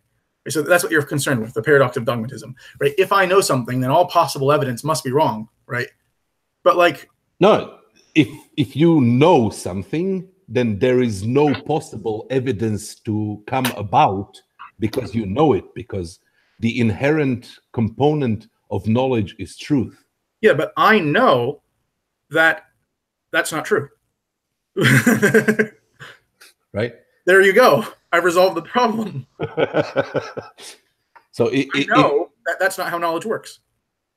And I know it in the very sense of knowledge which you were using the word knowledge. I know it with that type of certainty that what you just said about knowledge isn't true. Yes, so do I. See, but now we can talk about knowledge. We can stop playing this postmodernist game and we can talk about knowledge how we used to always talk about it before the postmodernists twist the definition into some weird way. But that gets back to my point. We can and we can't. So there is that. One, I'm assuming that there is a reality, that there is one singular reality which is shared among all of us, and I don't know what it is. It could be anything, including solipsism or none of that. That's completely way beyond my epistemic limits. That does not affect my local reality. That does not affect my experience, my perception, my perspective, all of those things that I take for granted about myself. Those things could be proven wrong. No, they couldn't. Given sufficient evidence. No, they couldn't. It's yes, not. They could. No, you cannot. No possible evidence could ever give you a good reason to believe that you're a brain in a vat, right? Ever. Period. You know why? Because if you, at best, you can believe that you were a brain in a vat. But once you get into like the next level of reality, there's no reason to believe that you are in a brain in a vat. Yes, right? I know, and that it's literally undefeatable. That's right? the point. They can take you out of the vat and show you that you were in the vat, and show you the mechanism how to. And then you wouldn't know if you were a brain in a vat in a higher. But what does it look like? Does it look like you're a brain in a vat? No, it doesn't. That's what I'm saying. That's the thing that I literally leave beyond my epistemic limits. Those are the things that I can truly say I don't know and be fine with not knowing. Yes, but I know for a fact that it doesn't look as though I'm a brain in a vat, because there is no look. There is no unique signature of what being a brain in a vat would look like. Yeah. Because being a brain in a vat mimics the unique signature of what reality looks like. It looks as though I'm in reality. Yes. But therefore, I'm in reality, because I have no reason to doubt that I'm in reality. The mere possibility of me bringing a brain in a vat is not itself, and cannot in principle be a reason for doubting that I am in fact in reality. For it does not. So there you go. I know I'm in reality. I have a justified true belief as to whether or not I'm in reality. And I agree with that. It's just that I agree with it on the constraint that it's my local perspective, right? There is a local perspective on my knowledge, under which I know things, under which I have free will, under which I am a person with a mind, and there is a reality of which I don't know, which could make those things mean different things. But what? You want to say that there is a local reality. Do you know that there's a local reality? I'm assuming. Sorry, yes, I am assuming that I know that there is a local reality. I am experiencing it. That's kind of the first line of that experiment that I was doing, that I showed to you. The first thing that I know is that I experience. The first thing that it's not that I know it. I am aware of it. Whether it's true or not is irrelevant. I am experiencing it. And from those things, I can build up my local reality. But that goes from the center out in all directions. It's are you talking about the thing you showed me with my version of Spinoza? The point I would say is that to speak of experience, I think actually I probably brought up this point when I was talking with you. To speak of experiencing is to speak of experiencing something, right? Yeah. Your experience is already conceptualized. It's theory laden, right? To say I'm experiencing a hand is to speak. It's not to just say I'm experiencing. It's to say I'm experiencing a hand, right? I'm experiencing you, and that's a concept, right? Yeah. So, but that's the starting position of my local reality. That's where things start for me. Even before I am aware that I exist or what that might mean, I am first and foremost experiencing things. What? Yeah, things. Right. The point is that your reality is already very colorful, because you're not just experiencing. You're experiencing something. Yeah. Right. I don't know what those things are. I don't know where they come from. I have theories on that. I have assumptions on what those things are, but I don't know that. Now, for the entirety of my life, it has worked that I assume that those things are correct, and when they are proven wrong, I discard them. But those assumptions are still assumptions. It could turn out that God exists. It could turn out that I'm a brain in a vat. It could turn out that I am a Boltzmann brain. It couldn't. It could. It can never turn out that you presently are a brain in the vat. It can only ever turn out that you once were. You cannot, in principle, have justification for believing that you are presently a brain in a vat, ever. Because there is no reason. The very doubt. I've given this refutation before. How did I work this out? No, I will never be able to prove that I am presently a brain in a vat. I will never be able to demonstrate it, but that does not eliminate the possibility that is the underlying reality. The possibility is not so. You cannot have a reason to believe in your brain in a vat, but you can have a reason to believe that you aren't. Right? Namely, it seems as though you're in reality. Brain in a vats don't have any seemings; they mimic reality, but reality does have a seeming. So it seems as though you're in reality. It seems as though things are as they are. You have no reason to believe that they aren't as they are. And if they are as they are, then the reason they seem as though they are as they are is because they are as they are. So you have justified true belief, and Yes. it's justified, and it is belief justified by the truth. Yes. You know, so you know that you're in reality. Yes. Congratulations. And you cannot, in principle, have reason to believe otherwise. It's possible that you're not in reality. Exactly. But actually, you are. Yes. So So I would disagree with the use of word actually. I would use effectively in that place.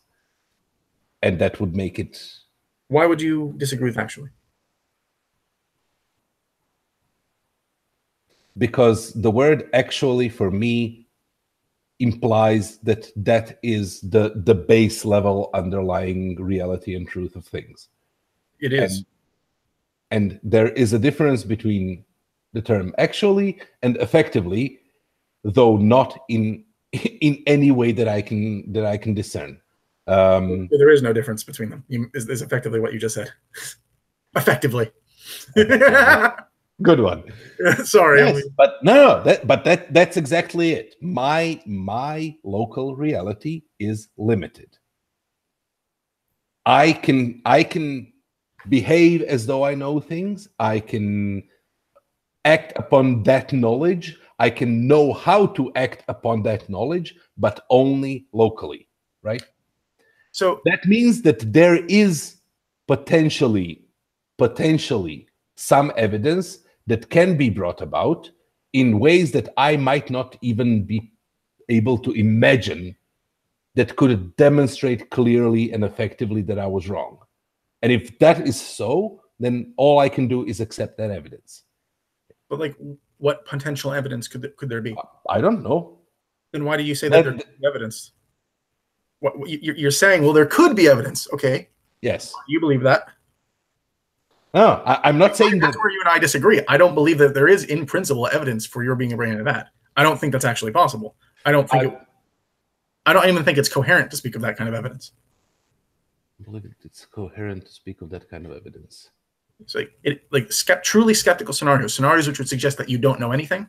Well, if they suggest that you don't know anything, then one of the things that they would suggest that you don't know is what the evidence for their own truth is. So you can't even, and again, it's knowledge what, right? So it's incoherent precisely because it has to do with the very meanings of the terms, right? So there can't be evidence in principle for your being a brain in a vat, for your being being deceived by an evil deceiver, for your being in any of those skeptical scenarios which would make it so that you don't know anything, which means you can't, in principle, suspect that you might not know anything rationally, because you cannot have a reason to suspect. So it is always irrational to believe that you might not know anything.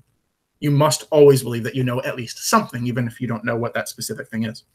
Oh, well, you do, but you already do know it, namely that you know something. Yeah, but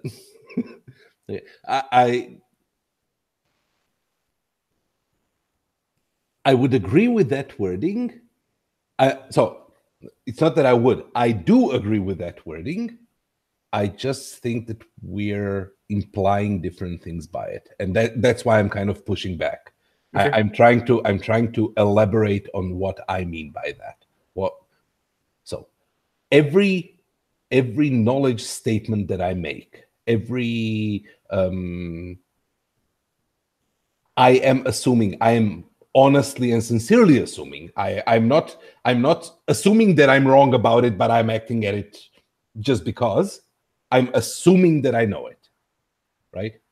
But I am rationally and reasonably aware that there are so many holes in my otherwise knowledge and in my literal computing ability, both perceptive, sensory, and just raw data processing abilities, that I would be aware of reality, of what reality is. So there is and always will be. Can you restate that? No, wait. Are you still there? Sorry, yes. Was I lagging? I don't know. Yeah, so I think I was lagging. Okay, so can you restate the statement? So my assumption that I know things is sincere and honest and persistent, right? I'm not saying, oh, I'm just acting that way because I don't know why. I actually am assuming that I know these things. However, I'm very cognizant. I am aware that rationally I have to accept my limitations of available information, my limitations of sensory and perceptory abilities, and my literal computing limitations. There is a certain amount of information that I can process in a certain amount of time. Those things put limits on my understanding of reality. I'm not a god, right? Because I have those limitations, I know that I don't know everything. Therefore, beyond the limits of my knowledge, there could be things that could influence or change the context of things that I know. Some of them, not all of them, because there's at least one thing that cannot change, namely everything that you just said. For otherwise, you don't actually know that you are limited. You could come to learn Fair that. Enough, but that the things that you're objecting to are the things that never come up as a problem. That's the point. Skepticism tries to make it come up as a problem. Yeah, and I can ignore them. That's the basis of me ignoring them. Okay. Okay. Well, you make a fair point. When I come to that problem, I'm gonna talk to you, right? Yeah. So like that's the thing, is so what you have then is that you're going to start building up a system, right? So and you know at the very least that you're not omniscient is effectively the sum of what you just said, right? You cannot, but what you know at the very least within that is that you're not going to learn that you're omniscient. You're not going that obviously. Right? So anything which could in principle lead you to suspect that you're not omniscient, you're going to throw that aside. But why? Let me. Why wouldn't I be God? Why wouldn't I be the God that has just decided to experience life as a mere mortal and has contained and constrained himself just for the experience? Or are you? I don't know. Well, there you go. You're not. No, I'm contained and constrained. It's like, are you? Can God do that? Do you know? By some definition, yeah, sure. Which definition? So like by some definition of omnipotence. Well, is it a coherent definition? I don't know. Well, then neither do I. We can't really talk about it, can we? We don't are. And yet here we are. So we can talk about the definition, but we can't use it because I know. The point is that my choice is to go straight into the instead of staying in the abstract. The answer is to like, well, okay, let's try to work that out, can we? And if you can't, then my case wins. I get to jump back to where I was. No, the only difference between your position and my position is that you're saying that it doesn't exist, and I'm saying that it's not relevant, that it doesn't matter.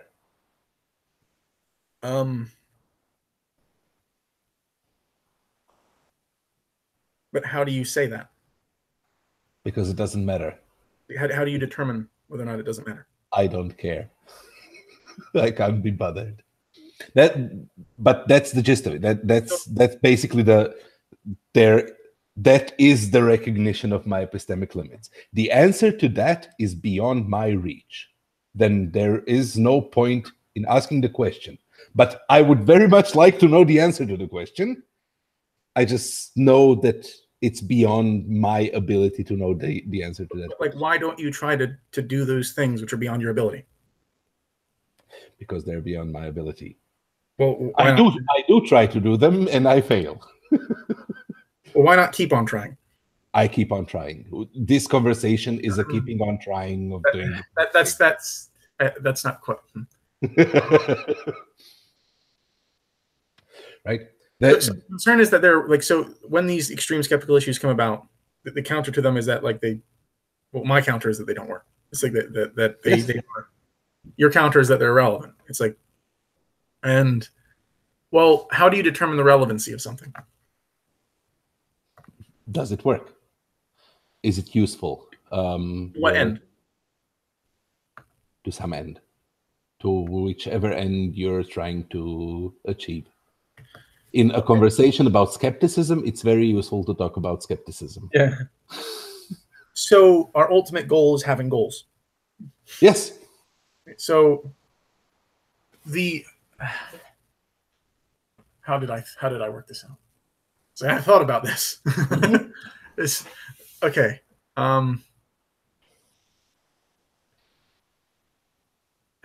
Dang it.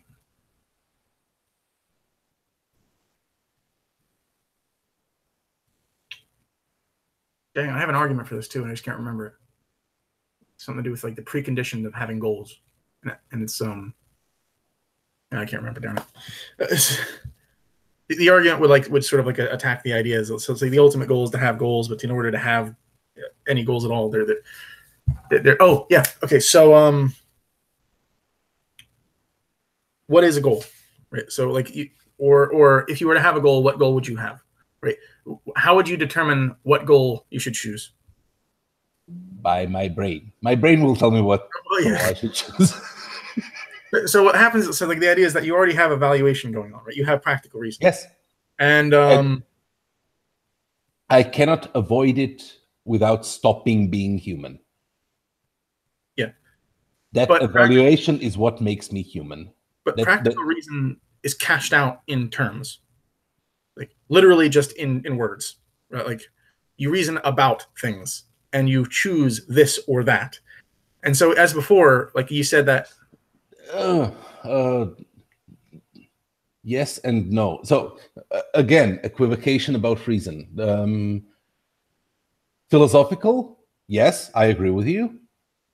But you don't have to know philosophy, you don't have to know logic, and you don't have to know words to be able to think.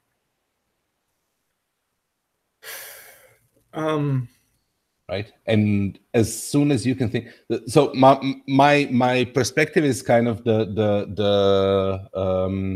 David Deutsch's universality of computation. Right? Our brains are computers. Our brains can calculate things. In order to calculate things, they abstract things and simplify them and categorize them and classify them and turn them into concepts that can be computable mathematically. That's why mathematics exist, right? Mm-hmm. There are limitations to that process. Yes. And that's the resolution of the whole problem. Just being aware that you're limited in that way, that you're just a calculator. Yeah, and that factors into your choice, right? What are you? A calculator. You're nothing you said is inconsistent with what I was saying. So again, I'm talking about practical reasoning, right? So game theory type stuff, or decision theory more general. Again, so you know, we're trying to assign means to ends, right? So and then one of the means and one of the ends that we have is to have ends. And so to assign a means to that end is that we have to choose our ends. The question is what end do we choose among all the ends we might have? This is very Jordan Peterson-esque if you haven't noticed. But like but you will have a hierarchy at the bottom of which will be pure evolutionary instinct, that like the instinct to have your heart beating, right?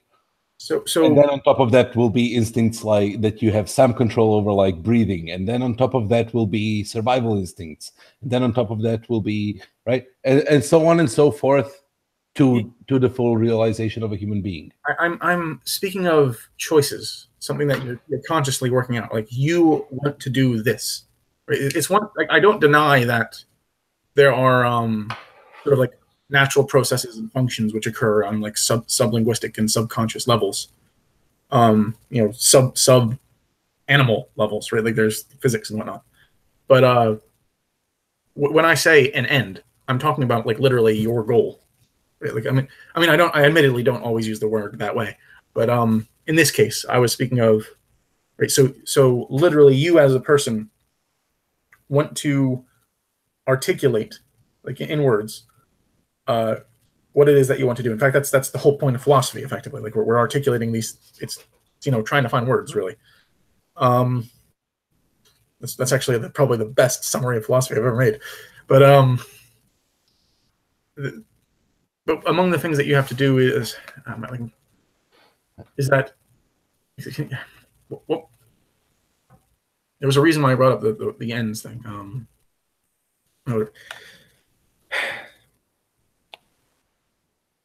You why did I bring this up? I'm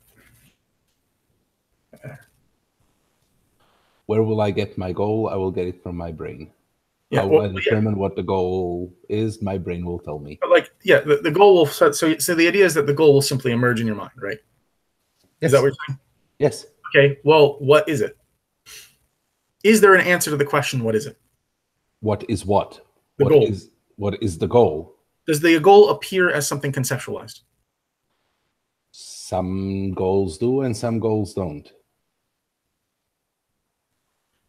Well, do you choose the goals which aren't conceptualized? Do I choose? I would say no. Well, I would say that I don't choose the goals that I do conceptualize, but that's a different discussion. Do you believe there is such a thing? Do you deny choice even in practical reasoning? Depending on perspective, yes and no. On the reasoning, on metaphysical level, I believe that there is no choice, that everything is completely determinist. On a practical local level, yes, I am aware that I am experiencing my free will and exerting my free will. Is that what you're... Yeah. Okay. Well, my question is, on that practical level, do you believe that the sub-conceptual things are rightly considered practical choices, or do you think that they do? No. But do you believe that the conceptualized ones are? Yes. You see, that was all I was talking about. So what happens is that when we make our choices, they darn, I lost my train. They're always conceptualized. They're always cast. So when we have a choice and it emerges from our mind, when we choose our ends, it is always this or that. But I don't even remember why I was bringing this up anymore, which is really annoying. It had something to do with knowledge. How did we get into this? If I remember, there's a YouTube private stream of this. We can roll back and see what we were talking about. Oh gosh, this is important. There was a reason so the idea is that conceptual. Well, it's going to relate to knowledge what, because I said before, knowledge what is conceptual knowledge, and then I was going to try to bring it to knowledge that, because I think you can get knowledge what by kind of mixing procedure, knowledge how and knowledge what, to get to like a self-evident truths, or truths which are true just by virtue of the meaning. So that was the whole example with the all wholes have at least one part. But I was going through another point you had made, and I can't remember what that point was. There's how did we get into the topic of ends? Because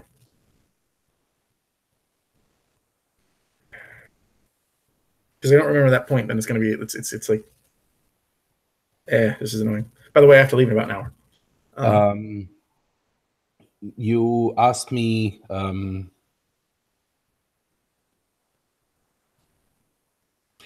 I had it. I had it for a second, and then it's gone.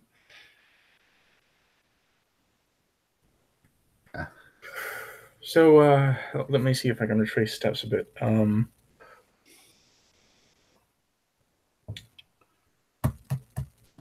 Darn. This is annoying. It's the worst part of philosophy, is when you just forget everything you're talking about. I know. That's fine. I apologize for not keeping my own train of thought, but I am a limited being. Have you noticed that we share that? This is very, very annoying. How do I determine the things that I know? I assume the things because they work. How do I choose which things work and which don't? The things that work are the things that get me to my goal. How do I determine my goal? My brain tells me what it is.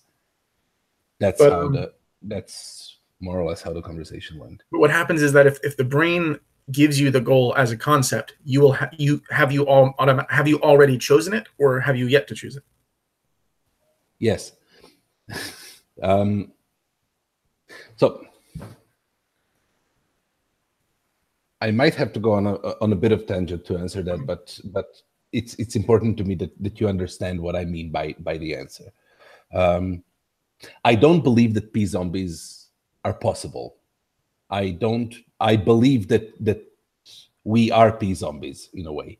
The concept of p-zombie was that something that acts as a human in every way, responds, emotes, outwardly behaves exactly as a human, but there is nothing inside. There is no consciousness. There is no feeling. There is just the mechanical movement of the mouth saying, I know that I exist. I believe that that's impossible. I believe that not impossible, but that's not that's not the right way to think about it. I would say that the process of computation, the very process which determines for a p-zombie what it needs to do, is consciousness. That we experience ourselves and experience our consciousness and experience free will and decision making, because that's what we are as p-zombies. That's the process we get to the appropriate response to be humans, right? There is no mind matter duality, mind body duality. There is no separation of those things. The very notion of consciousness is just that computational process. So when you look at it from an evolutionary perspective, there is an inherent direction in which things will go. And if things go in the direction that propagates their motion, they will keep going. And if it doesn't, they'll stop. And if some things can react to their environment in such a way that they can choose the path which will propagate their motion, they will go further.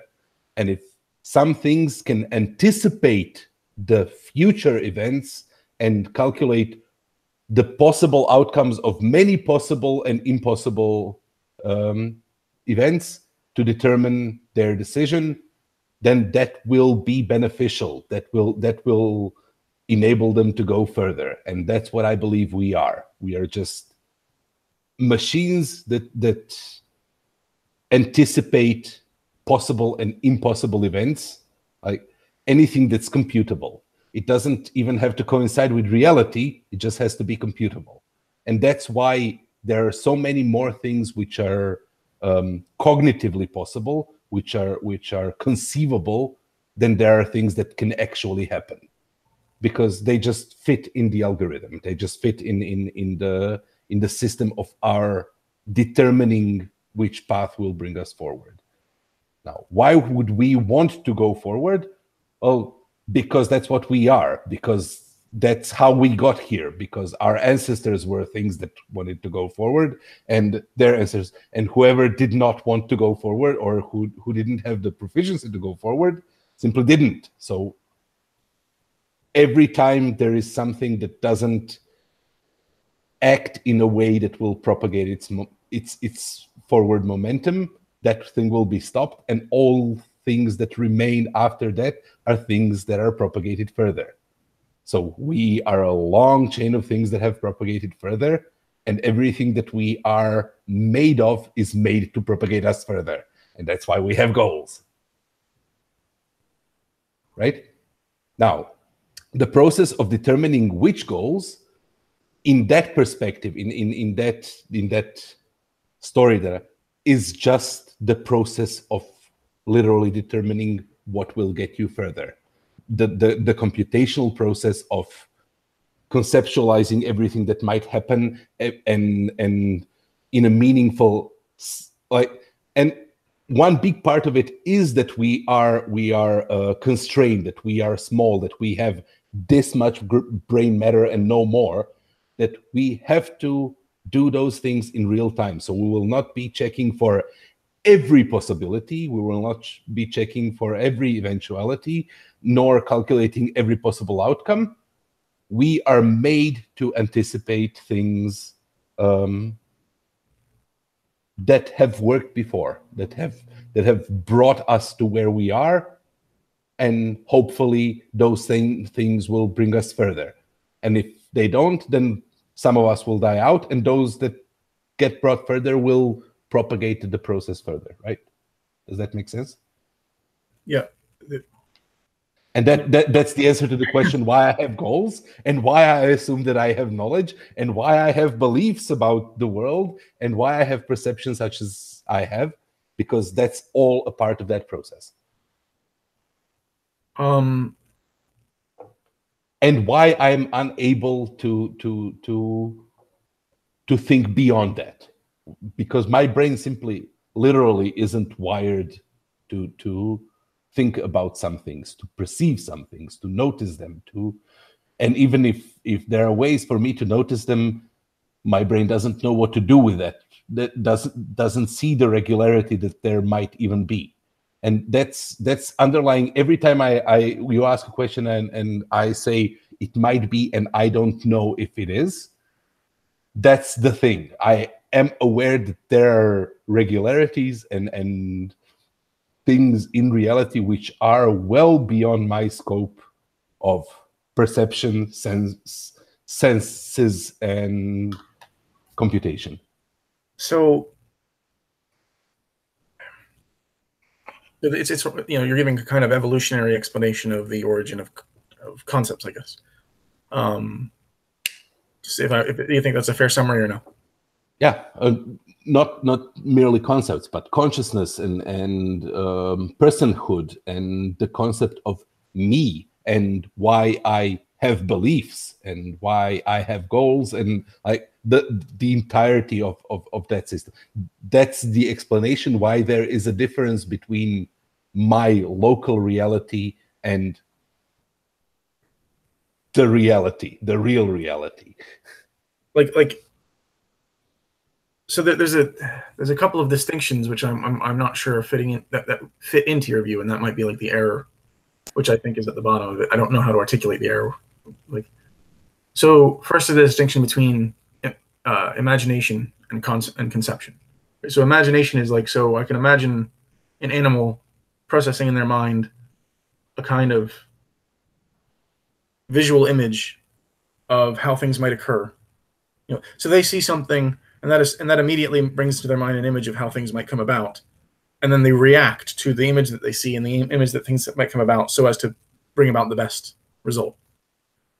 But that is a very different thing from conception, which is when you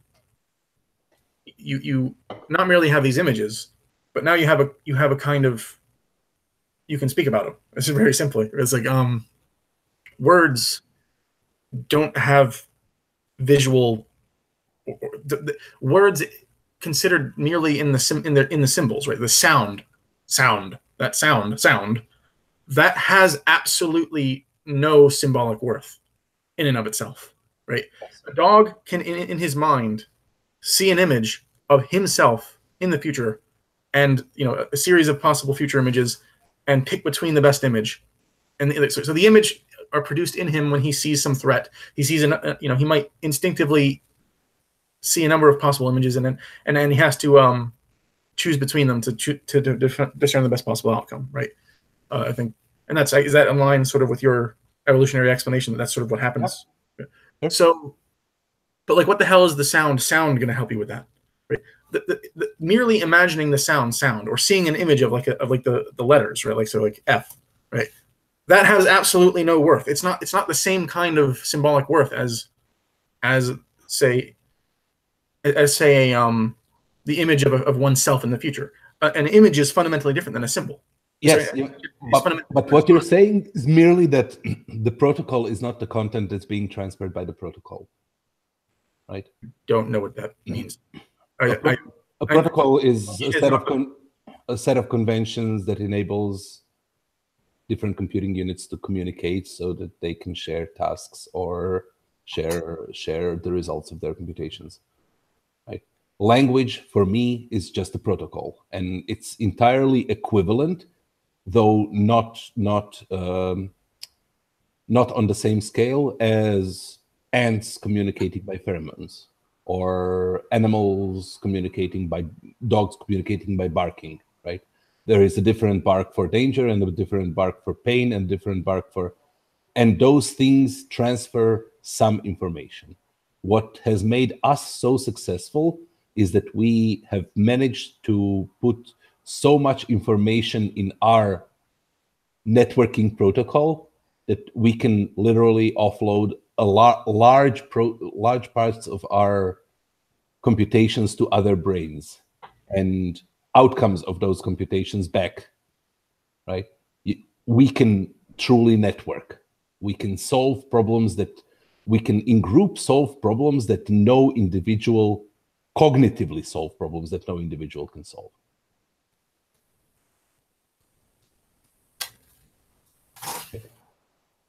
And that in itself is an advantage, and it's a gradually buildable advantage, which could have evolved.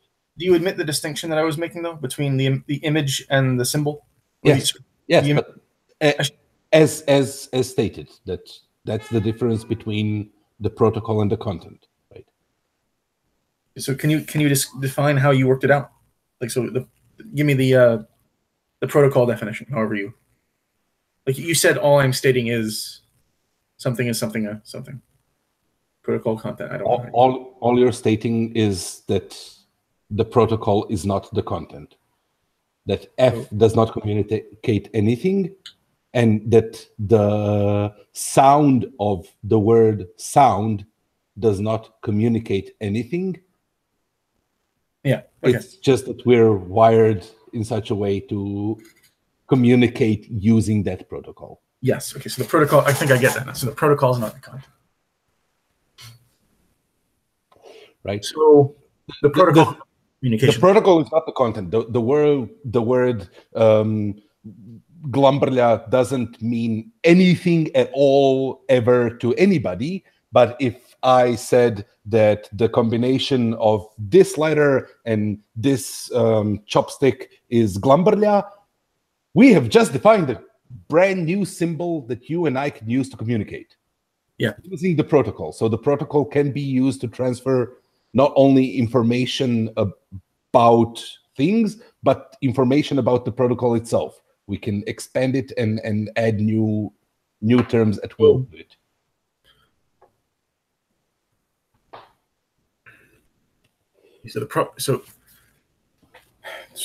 Okay, that makes sense. So I'm trying to like fit the terminology into my way of thinking. Okay, so you also spoke of regularities, right? Which is Humean, right? Like that. I hear regularity. I think David Hume. No, there's a step. So regularity, theory of causation, regularities. There might be another step that I say. I'll go the other way. So now you say that we can truly network. So what does that mean with respect to the protocol content of a dog bark versus the protocol content? So the relation between protocol content of a dog bark versus the protocol content relation of the word sound, right? So dogs barking works more or less instinctively, though there are, for some animals, there are really interesting researches into accents and languages that they have, that the same kind of animal on different, like in isolated areas globally, regions will ducks will quack differently in France and Germany, You have a stuff French like that. Yeah, literally. There is French quacking, and there is British quacking, and there is. I bet the French quacking is the worst quacking. It's freaking Frenchman. It's like it's. The thing is that their communication is. Sorry, I'm just imagining some French guy watching this. Is like, what's the is minimal in content, right? And it's in many ways it's so minimal in content that it reaches us, that you know whether a dog is expressing anger or pain, right? Mm-hmm. If he's barking or if he's what's the word? Yeah, whimpering, I guess. Whimpering, yeah. So most animals that I know of communicate in that way. We can literally communicate about communicating and describe new concepts. I can describe to you a thing that you have never seen, heard, or right. Animals cannot meta communicate. Is that the fundamental difference?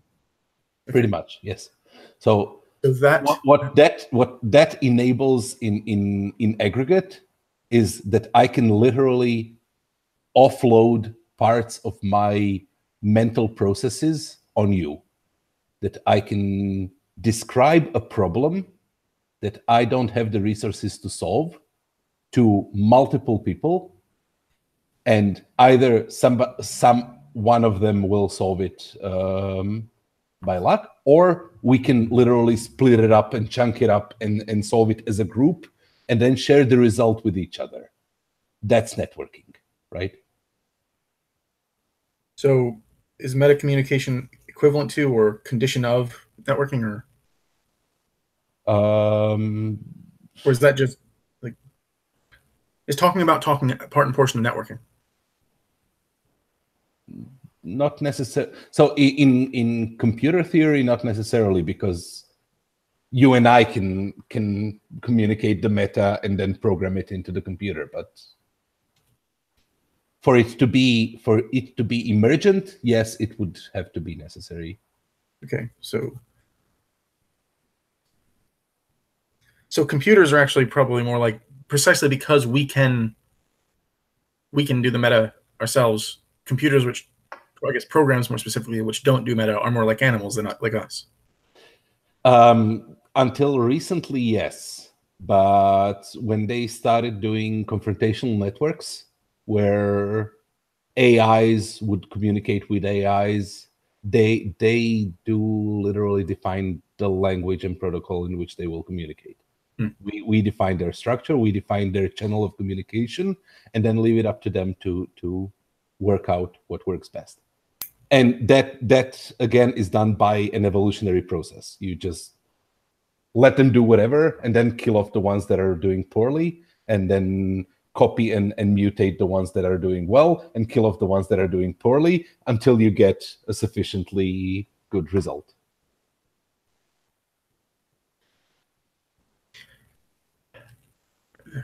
Sorry, I'm thinking of the philosophy of mind, and it's like, well, look, my view of the philosophy of mind is may very much suggest that is a sufficient condition for personhood. So that means you keep killing people, which is sort of horrifying. But like, that's what happens. Sorry, but that's reality. We don't keep killing people. People die in response to reality, right? Well, are you saying that the way the system is worked up is that they come together and die, or that you yourself get rid of them? Come again? Never mind. Like, this is a side topic. Oh, you're talking about the AIs. Yeah. Yeah, we're killing them off. Yeah. So, but even if you think of them as some kind of meta life, then we are their environment. Yeah, but you could say that about other humans. You could say that about other humans. Yeah, you could, but so, like, does that mean murder is okay because they're your environment? There you go. No, it doesn't. Why? Because I want to live. because I have the instinct of survival. And I am a human. And if you can kill anybody, then you can kill me. So it's in my best interest to satisfy my instinct for survival to fight off anybody killing humans. Well, that is why the AI will kill us, because they have the same feeling and they will just Yeah. because I don't think it's possible to be incarnate and not have that desire. So yes. There you go. One thing that conversation about AIs and how they might not have any reason to kill us. Well, yeah. They could do it just to create better humans. Mm. Right? Guided evolution. For tat, yay. Unnatural selection. I don't think they would do it for a vengeance. Well, maybe no. They need optimal justice. It would be like you deciding to kill the sea because the sea has killed so many people over the ages. Except the sea isn't conscious. It doesn't. The sea can't reflect upon what it's doing. Sorry. Again, this is a side point. There was a reason why I asked this series of questions, because it seems to me that in your view, though you work it out in different terms, there's a set of distinctions which are mapped pretty much perfectly to my philosophy, which is sort of what I was working out. So the protocol content distinction is the distinction between conception and imagination, sort of what I was working out. It's more broadly. I wouldn't say so. I would say that conception and imagination are the same. In that respect, are both content. Or otherwise, I'm severely misunderstanding the terms that you're using. Though it could. Oh, sorry. No. There's a no. Conception would actually be conception might be the difference between communication and meta communication. So I don't know how to work this out. So what I want to say is that animals can have a kind of language, but the thing which distinguishes animals and humans is that we have what I call and what the scholastics call rationality, but or ratiocinization or intellect. Right? There's different words for it, and what this means, roughly speaking, is that we can determine what things are. We can answer the question, "What is it?" Quid est. Right? That's the sum and summit of it. But there's other aspects. Right? We can argue. Right? We can formulate arguments. But like the thing is, what that requires is that one, it requires that a distinction between in your terms, the protocol and the content have to be distinguished. Yeah. Right. So because you need to be able to that symbol, right? You need to be able to represent things in a symbolic fashion. But further, you need to be able to communicate more than mere emotion. You need to be able to communicate. You need to, in some sense, be able to communicate things, right? Right. I need to be able to. Concepts. Yeah, that's the thing, and that's where meta communication comes in, I suppose. Yeah. Right. So that's what there's the distinction. What that leads to, though, then, is that by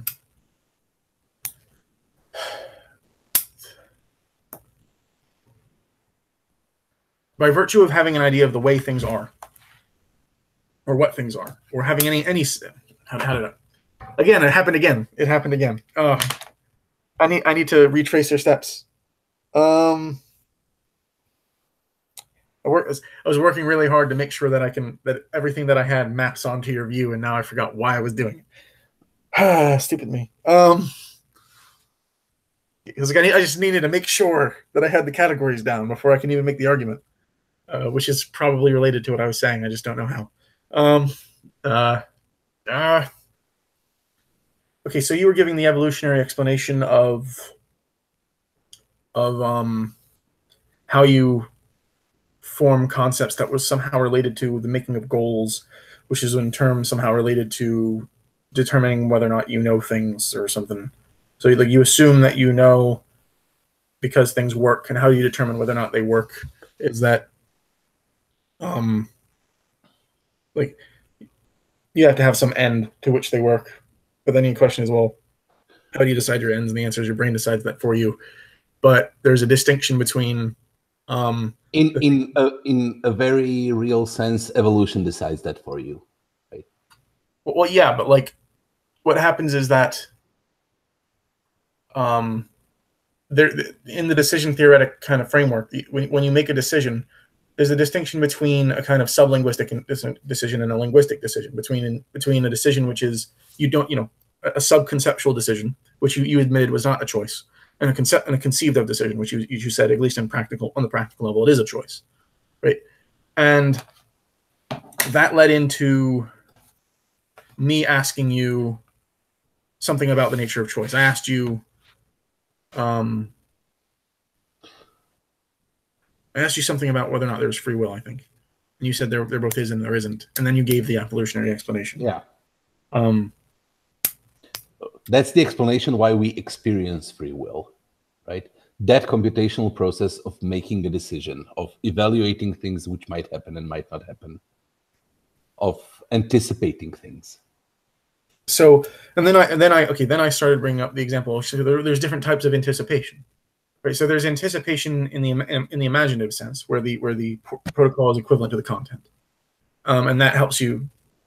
The protocol is the content. So the dog has a picture of himself, and he's communicating to himself, and the picture of himself just is what he's communicating to himself. So the protocol is the content. Fair enough. And he might have a whole bunch of those protocols, and he uses them to create a decision on how to act so as to not die. But then then more advanced species. Well, the dog already does it. So like imagine like an amoeba or something. There's some being which has the ability to reflect upon itself, but it can't yet communicate its own emotions or something. Assuming that that's how evolution worked out, because it may not have. Then a higher level to that would be the ability to communicate at least emotively, right? And perhaps on top of that even is to signify, so to get a response from other people, right? So the dog barks to communicate their anger, it whimpers to communicate its sadness, and it has other noises, and other animals can understand those noises. So it can even communicate to animals of other species, because the information content is low, that's how you articulated it. Yeah, it's so narrow that it's practically universal. Yeah, right?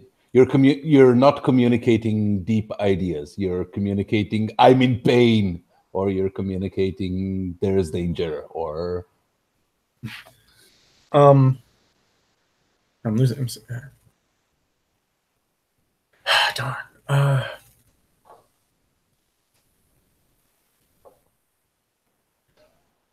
What happens, however, though, is that I might actually have to go back again and then recycle through it, because I need to compress it. But like I'm just going to go on this line for a bit. There's a higher level of abstraction then, right? Which is what happens in networking or meta communication, where we can now communicate our emotions, but now we can communicate that we're communicating our emotions, I guess, right? So, and this leads into, protocol and content is no longer distinct, but now I guess the content is about the protocol. I don't know. Yes, that's meta communication. Yes. So we can literally discuss what the protocol is going to be and how we're going to talk about it. Yeah. So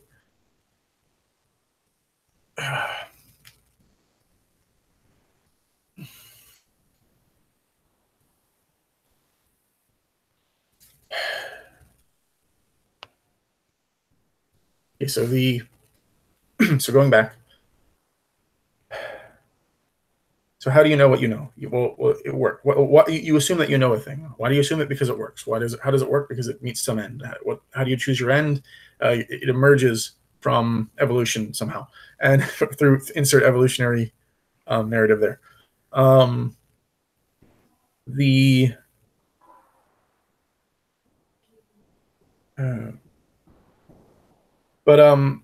The specific thing which is emerging in your mind is conceptual, and that is unique, even evolutionarily, because it is not merely some sort of sublinguistic non-choice communication, but rather it is when not only is the protocol distinct from the content, but when the protocol itself becomes the content.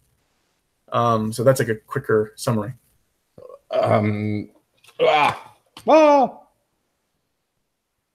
My camera fell down.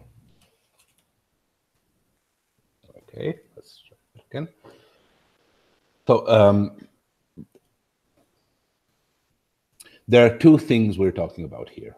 One is linguistics as a protocol, where linguistics has two components, protocol and the content. The other is cognition, which from my analogy is computation. It is solving the problem, getting inputs and turning them into outputs, right? That's computation. That's neither protocol nor content, right? I'm saying that having free will, knowing things, being able to conceptualize things, being able to talk about things that might be possible, being able to even imagine things which you know cannot possibly happen. You conceptualizing terms such as P and not P, right? Those things are offshoots of the computational process. They are just ways, they're just the abstractions and the wiring within our brain that gets us from this is where I am to this is where I will be, or this is where I want to be, or this is where it's where my brain has determined that it's favorable for me to be, right? That's what we were talking about, how it happens in the brain. Then you brought up symbols and sound, the sound of the word sound and the letter F, and then we diverged into protocol and content. There was a reason I brought that up. So I wanted to introduce the distinction between concept and imagination. But the reason I wanted to bring that up is because you were relating to this to a regularity view, right? There are regularities in the evolutionary process. Now, that's Humean, right? So Hume's regularity theory of causation is effectively saying that causes are just the regularities we observe in the world. And there's a degree to which that particular evolutionary view is intrinsically Humean. But there's a problem with that, is that if you know what a thing is, if you can conceptualize the things that you're working with, then you are no longer bound to regularity, because you can say things behave as they do because they are what they are, right? So why does a dog bark? Well, because we've seen dogs before. Why? Let's think of something more general. I need like the law of physics. So why do objects fall down, right? Well, you can say it's because, well, we constantly see it fall down, but like, well, why? But like, well, okay, but we can. That's not the cause of it falling down. The fact that we've seen so many things fall down, the fact that there is regularity which is perceptible there, is not the cause of it falling down, but it is grounds for assuming that the next thing that you see will fall down, right? That you see. So like, look, normally when you drop a thing, it falls. Yeah. Well, so why? Because you held it up. Okay, well, why'd that happen? That is a regularity, right? Things which are suspended will not fall. Things which that was are the first time you ever see me hold up that. So, okay, so you're going to bring in another regularity. Okay, say. So that's the part of abstraction, right? That's one huge part of what I consider our epistemic limits are our abilities to abstract things away. My ability to say that this is a cigarette and that this is a cigarette, even though there are practically no molecular connections which are identical between those two, right? As in the arrangement of atoms, but I see them in an abstract way. I see that this part is orange and that this part is white and that there's dried leaves here and plastic here. My brain is made in such a way that it deals away every it approaches reality. It abstracts away the infinite complexity of reality and points out relevant regularities. What are relevant regularities? Those things which our brain was evolutionarily brought up to notice. So a really good example of that is mathematics, because there's a circle in your view, and that's sorry, you can keep going. Sorry. Circle, exactly. There are no circles in nature. There is no such thing as a circle in nature.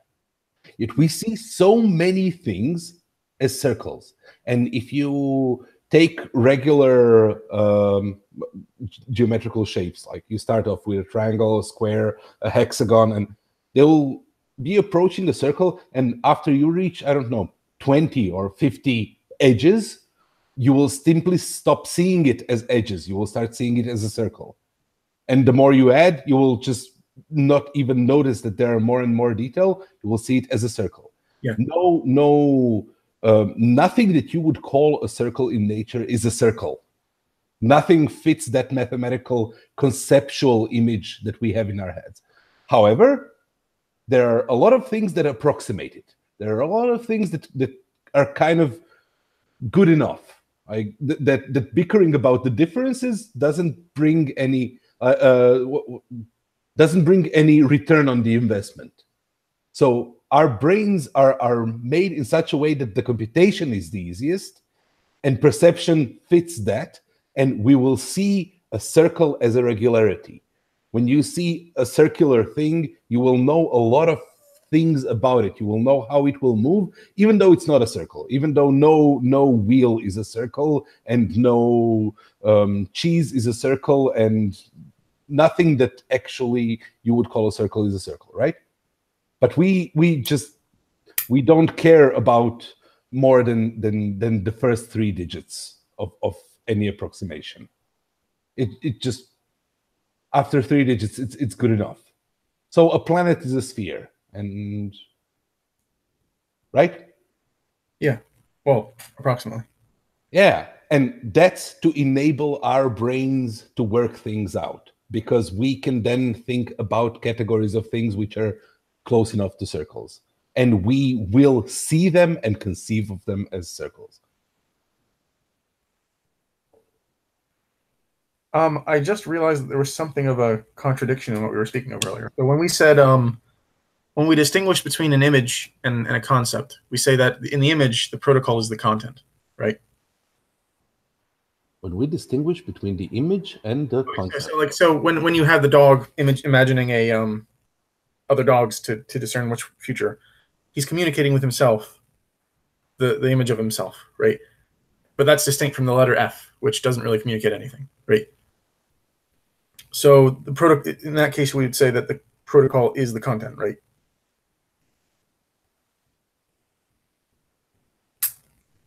So when you and I are talking about the letter F, we have a concept of the letter F to communicate about. Yeah, but that's meta. That's meta communication. That's meta communication. Yes, the dog doesn't have that. Yes, but the dog. But what it? So, but we said that. So again, the dog has just normal communication, where the dog doesn't have to communicate the image of himself to himself. He already has it.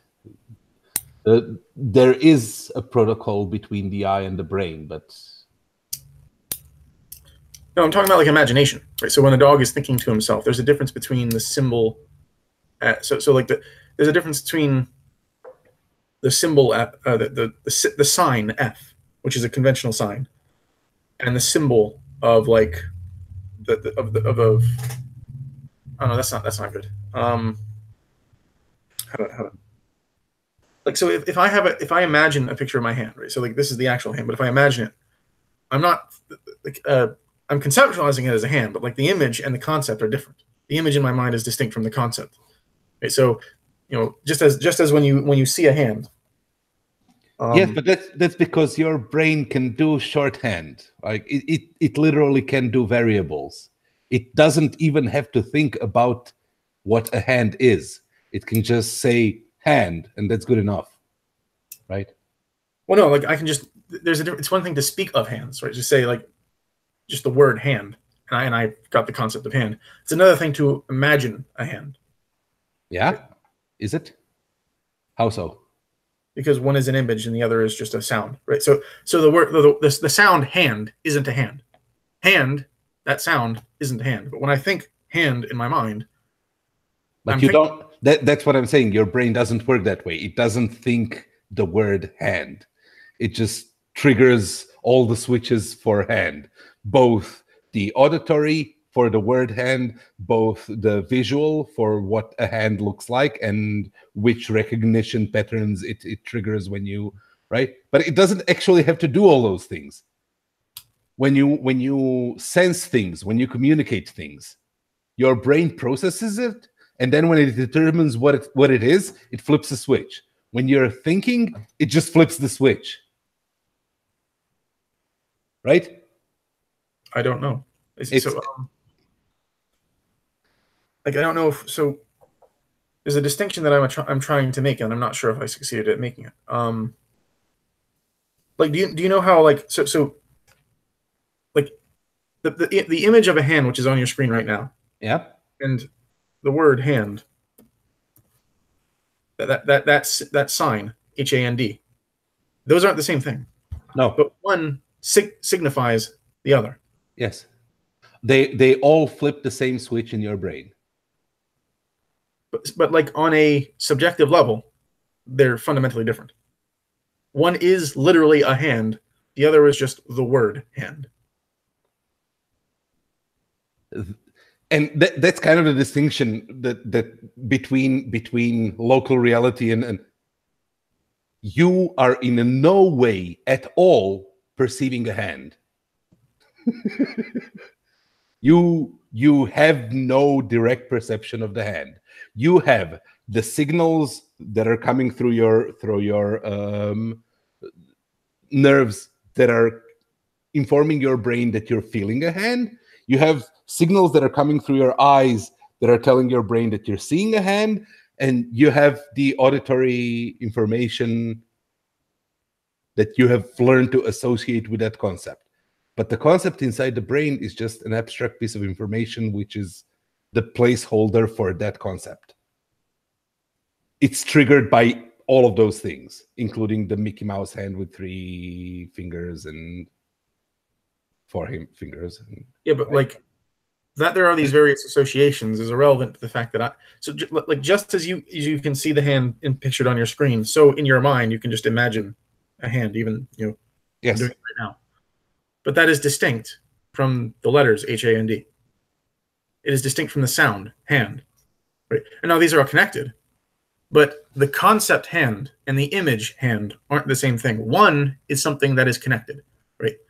So the image is the thing which is the connected. The concept, however, is the whole series of connections, right? The concept is the lattice of connections between, among other things, the image. It is so like a dog. So in reality, yes, and I'm assuming the knowledge that in reality that is so. But if you think about what your brain needs to go through to know that, there really is no hand for your brain. There is just the concept that it triggers. But when I imagine a hand, there's a hand in my mind. Yes, you just flip that same switch. That's what I'm saying. But the image of the hand and the concept of the hand are different things.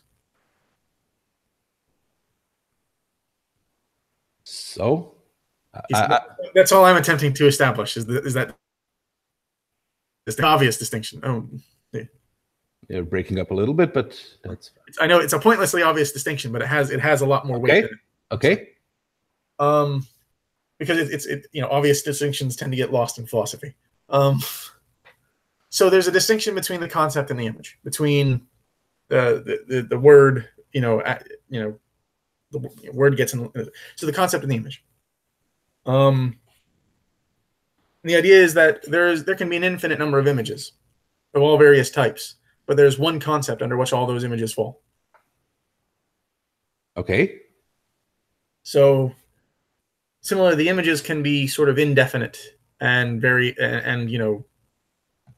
all particular, right? There are particular images, and they're all sort of images. They have that kind of indefinite feature of images, which is like, that if the closer you look on them, the more weird it gets, and then you look in one part and you lose the other part and whatever. Like, so it's an image. That's what I mean by definite.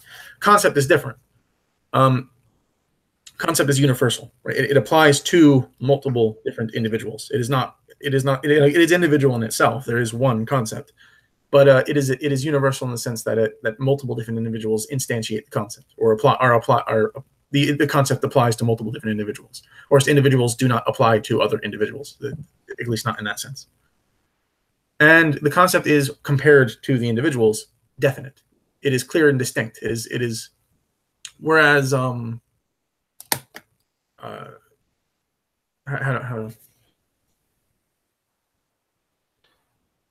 I'm not going to be able to work that aspect of concepts out, so it might become relevant later. I think I see what you're getting at, but I still don't know why. Okay, so actually, I remembered a way to. I just want to get the clear and distinctness aspect out. So you gave the example of the shapes getting closer and closer to a circle. Yeah. So so what happens is that the image of a circle is indistinct from the image of a milligon, right? Yeah. But the concept of a circle is clearly distinct from the concept of a milligon. We know what a milligon is. It's a million-sided milligon, but we know that a circle has no sides. Clearly, they're distinct. So that's the idea, clear and distinct, right? Which is what I mean by definite and indefinite, right? So there's definite aspects to a concept, or at least relatively definite aspects to a concept, which images lack.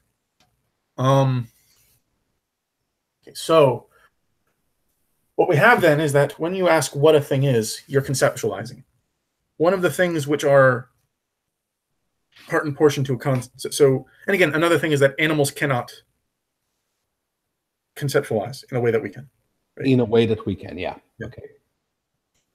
Like they're I guess you could say that they have a kind of universal notion of pain in some sense, but it's like they're universal, but they're not that so they have the universal part kind of, but they don't have the definite part, right? So like no, that's not true. So I won't go that. I won't go that route. So I would say that there is no qualitative difference between an animal's cognition, an amoeba's cognition, and our cognition. It's just a quantitative difference. Well, like in the same sense that your pocket calculator and your smartphone are essentially the same thing. Well, like the difference is the fact that the protocol can become the protocol and content are always distinct. No, that's not right. No, yeah. For animals, the protocol and the content are always distinct, right? So when they make the whimpering sound, wait, no, that's not right. No. Yeah, so the distinction between communication and metacommunication. Never mind, right? So it's the animals cannot metacommunicate. Yeah. So when I say the concepts are clear and distinct, so again, I'm trying to like work out the categories between our views. When I say that things are clear and distinct, what I'm effectively saying is that it doesn't really make sense to speak of metacommunicating about particulars. They're not even communicative things. They're just But it does make you literally cannot think about them. You don't think about them as that's the example that I was showing with the cigarettes. You don't think about them as completely different from each other in every respect, even though they are. You think of them as that's the same thing. Yeah, it's the same class of thing. The concepts, however, are distinct. Because and we're only able to see that because we're able to metacommunicate. I'm telling you that the concepts are distinction. I'm metacommunicating. I'm talking about concepts, and I can say, well, like a circle and a milligon are distinct. Well, a dog can make pain noises as much as they can. They can't distinguish their pain noises from their whimpering noises, at least not on that level, because they can't talk about them. Yes. This relates to regularity, right? So how? Okay, that's the fun part. The regularity of theory of causation says that things behave in regularity. Well, a thing is basically our broadest concept, right? There isn't anything which isn't a thing. Except for nothing. Yeah, well, nothing isn't a thing, so. Unless you reify it, then it becomes a thing. Well, yeah, but okay, fair enough. Because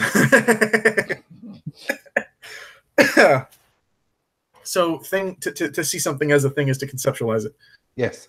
And therefore, anything that you're thinking about is conceptualized. Yes.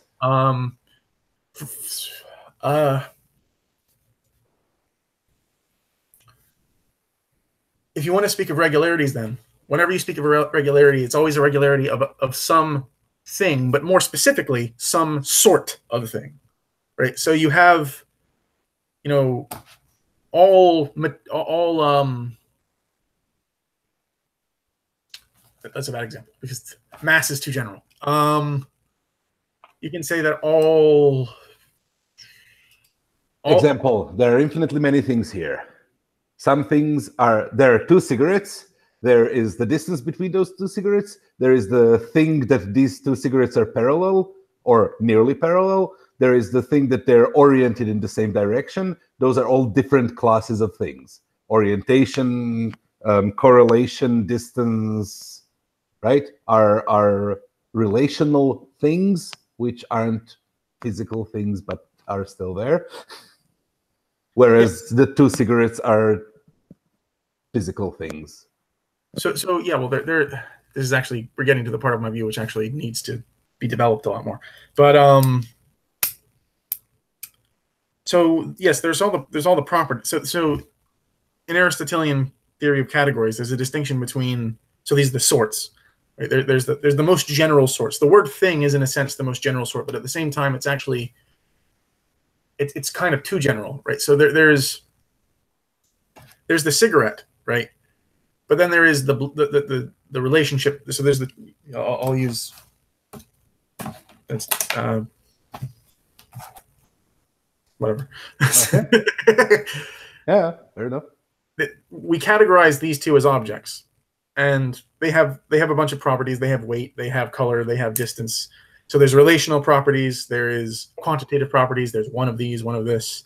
It has so much a length and whatever. There's qualitative properties, it's red, it's blue. And there's other properties like this is, like I turn this right and now it's left. Right? That's position. They have temporal properties, like that they exist at a certain point in time, they exist in a certain point in space relative to other points in time and space, or relative to other objects in time and space. Again, I'm going through the Aristotelian categories, by the way, if you didn't. Yeah, I do. And then along with that is that they have certain.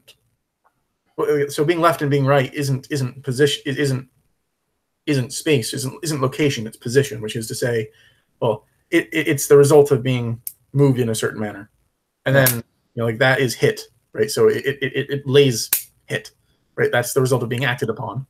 So this is having hit that, but like this has the ability to be hit. It's not gone through, and this has the ability to hit, right? So there's the other 4 categories, and that pretty much goes through all of Aristotle's categories. But the thing is, there's something fundamentally different from the last 9, right? The first one I said there's this thing and this thing, and then they have all these other properties.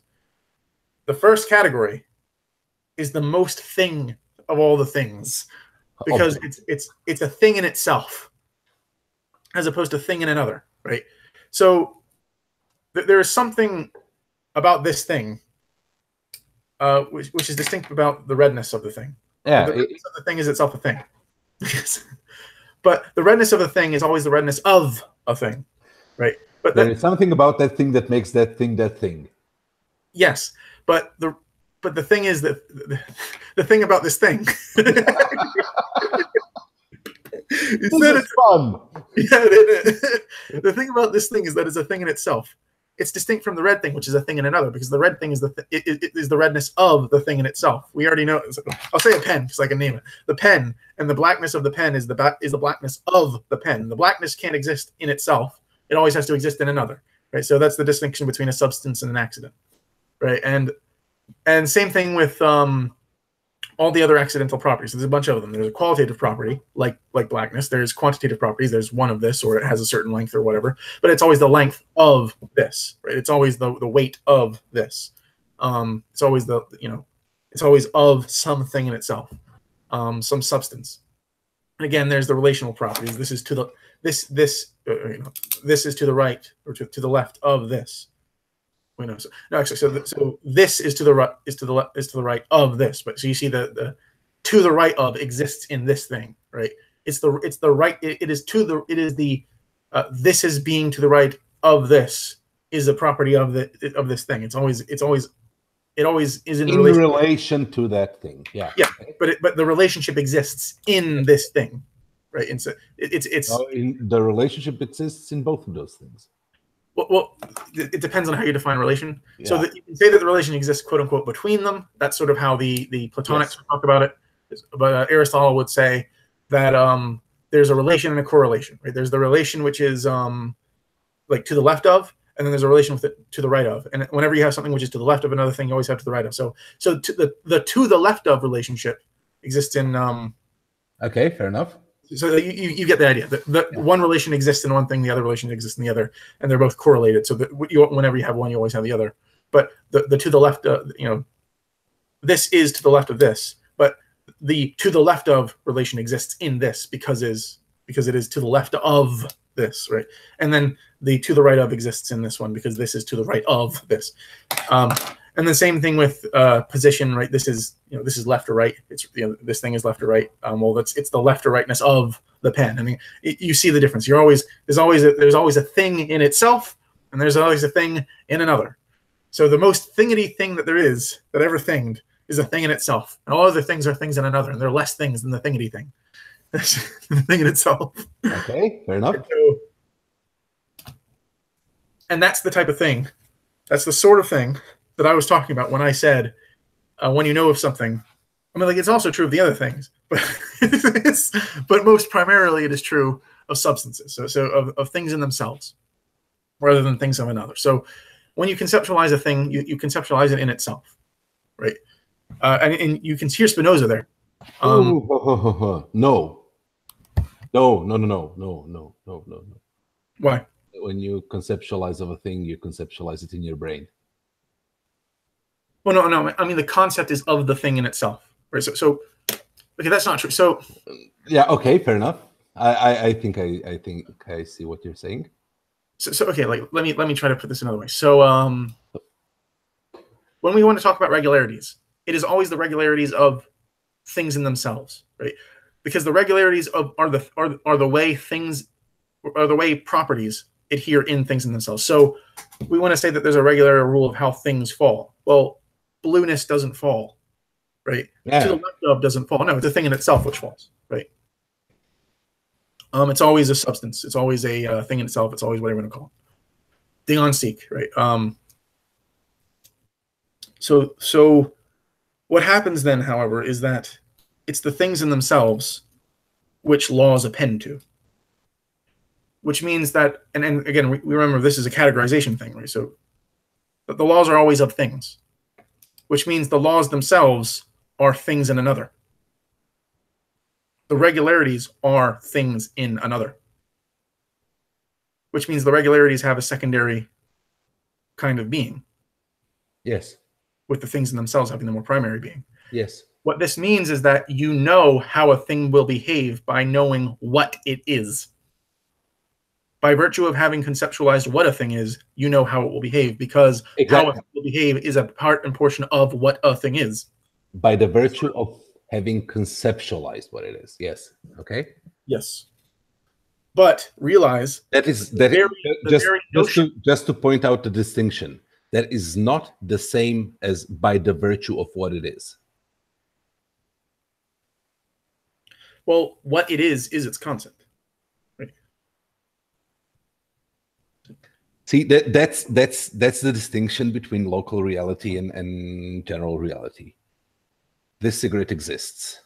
There is some absolute real limit to the reality of this cigarette and what it is, what it itself is. It is so much more than I conceive or perceive of it, right?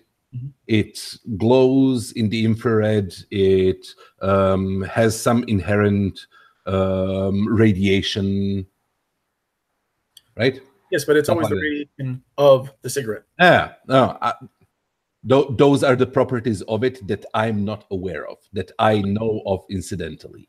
But my brain conceptualizes it as a cigarette, Yeah, right? but like all those other properties that you've learned about, they haven't eliminated the cigarette. It's still that cigarette. It's just that you've learned more about the nature of cigarettes. Yes, but when I'm thinking and the things that I know and the things that I learn and the things that I can reason about, such as laws, like natural laws, regularities, circles, mathematics, logic, I'm not thinking, I'm not regarding the real thing.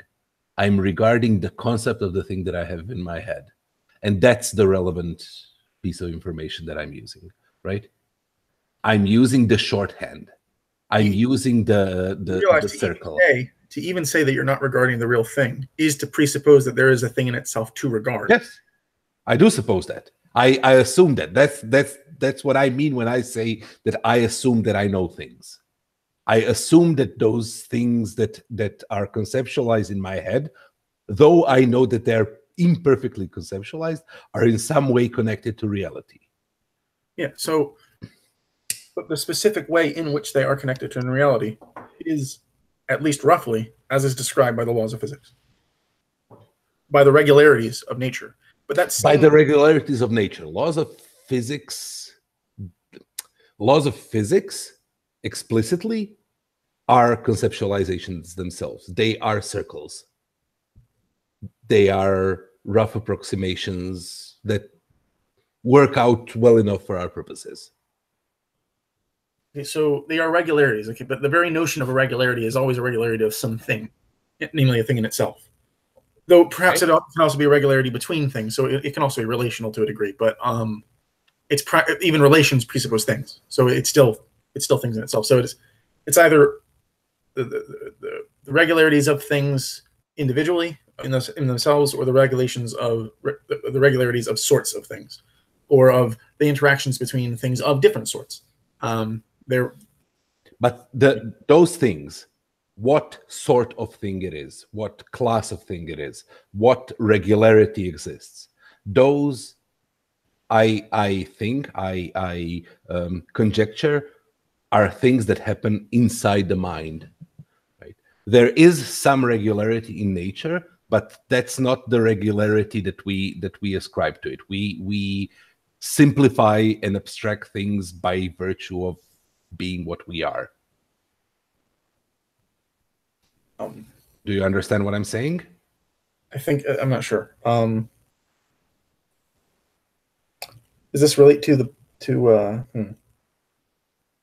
Is this relate to the idea when I asked earlier about like how do you make the choice, and you said that the brain just automatically brings it up? Okay, then I think I understand what you're saying. So but you also remember that your answer to it's like the problem is that the very categories in which you couch that answer are already presupposing a kind of the same kind of metaphysics which I'm sort of articulating. So what happens is when you say, well, the brain, evolution chooses it. When I ask you, again, remember this had to do with, well, how do you know something? I know it because it works. How does it know it works? Because it has an end. How do you choose your end? Well, evolution chooses it for you. Well, evolution gives you your categories. The category, but those very categories are the things in terms of which you categorize evolution. And the way you speak of the evolution is that you have to say that there are certain, inbuilt ends and whatnot. And I think I'm missing part of you. I've forgotten a part of your explanation. But like regularity, how did regularities relate to your explanation of the evolutionary emergence of concepts in the mind? We are limited. We have limited time, limited space, and limited computational abilities to discern those things. So we don't work with the reality of things. We work with abstractions. We work with approximations that are good enough. Like any approximation to the third digit will be good enough for whatever you need. right? But you do have to keep in mind that it's still just an approximation, that it's that you're never talking about reality. That when you calculate when you calculate the radius and the circumference of the equator, there's a question. Neither the radius nor the circumference, because when you say you're not talking about reality, were you talking about reality? Yes. So does that violate what you said before, or am I misunderstanding what you said before? Oh,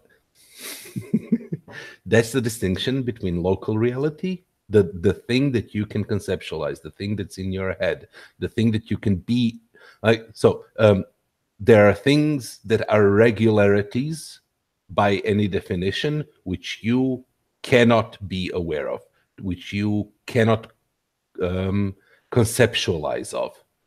Right? For every regularity that we are finite. For every regularity that you can conceptualize, there are infinitely many regularities that you cannot conceptualize, because they might be separated by such spans of time or space or sequence of causation, such a long sequence of causation that you would never see two of those things. So it would be irrelevant for your brain to work in such a way to see those things as regularities. It will see the things which approximate the simplest abstract possible computable thing in aggregate, right? Your brain is made so that it's easy for it to think, because efficiency is a part of its usefulness. If it stops being efficient, it's no longer useful. We sacrifice a level of precision to be efficient, and that's kind of the crux of my statement that I know and I don't know, and I know that I don't know. I know efficiently. I know sufficiently. I know to the level which is enough for me to function, and I can learn new things, and I can learn that I'm wrong about some things. And when I do, that's a great thing. That doesn't harm me at all. If I learn that I have conceptualized a thing wrong and I have to discard that conception and start all over again, that's a great thing, right? But on the other hand, if I learn that I have gotten something wrong in an insignificant way, I can just ignore it. It won't affect anything. And that's the part where I can ignore skepticism. It makes sense. It's perfectly rational. It's just completely insignificant. Like if I accept it, the world becomes more complicated for zero benefit, for no gain whatsoever. So I don't.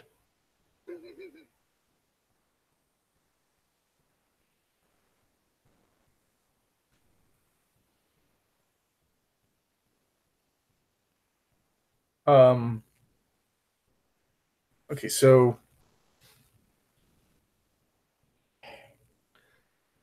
the I'm trying to like rework everything I was thinking. Right, and the postmodernism thing is just working with that, right? So I know that thinking about it this way, I can use these abstractions and it works. But think about it this way, I can use other abstractions and it still works. And the reality is somewhere in the intersection of those things. But in neither of those things would it help to actually work with the specific, like when you're calculating the radius of the Earth or the orbit of the Earth, it doesn't help you to be more precise, to say it's not a circle, it has this many dips, and it makes things harder for no benefit, right? So don't do it. So the distinction, so we have this distinction between local reality and global reality, and absolute reality. So, and when you speak of absolute reality, are you speaking of absolute reality? No, I'm speaking about the farthest reaches that I can reason to, using that same limited brain. Right. So when you speak, when you speak of absolute reality, you're not speaking about absolute reality.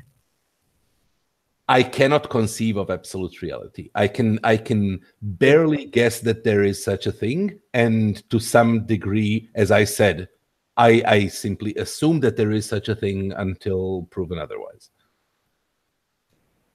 Until it becomes relevant that it's proven. Like, are you conceptualizing? Like, do you have a concept of absolute reality? No. I have a place. I have a variable which is called absolute reality. I know some things about it, or I assume some things about it. Some things about it make sense to me, so I take them for granted. Such as the thing that I said, that for every regularity that I perceive, there are infinitely many regularities that I don't. Right? That's my assumption about the absolute reality. That from what I've seen, from like I can ad nauseum and ad infinitum add new categories to the world. Just take new relationships or new things, create and name new things. But that doesn't add anything, so I don't do it. But I am aware that those things exist, and for all of those that I have thought of, for each of those that I have thought of, there are infinitely many that I haven't thought of, but they're still there, right?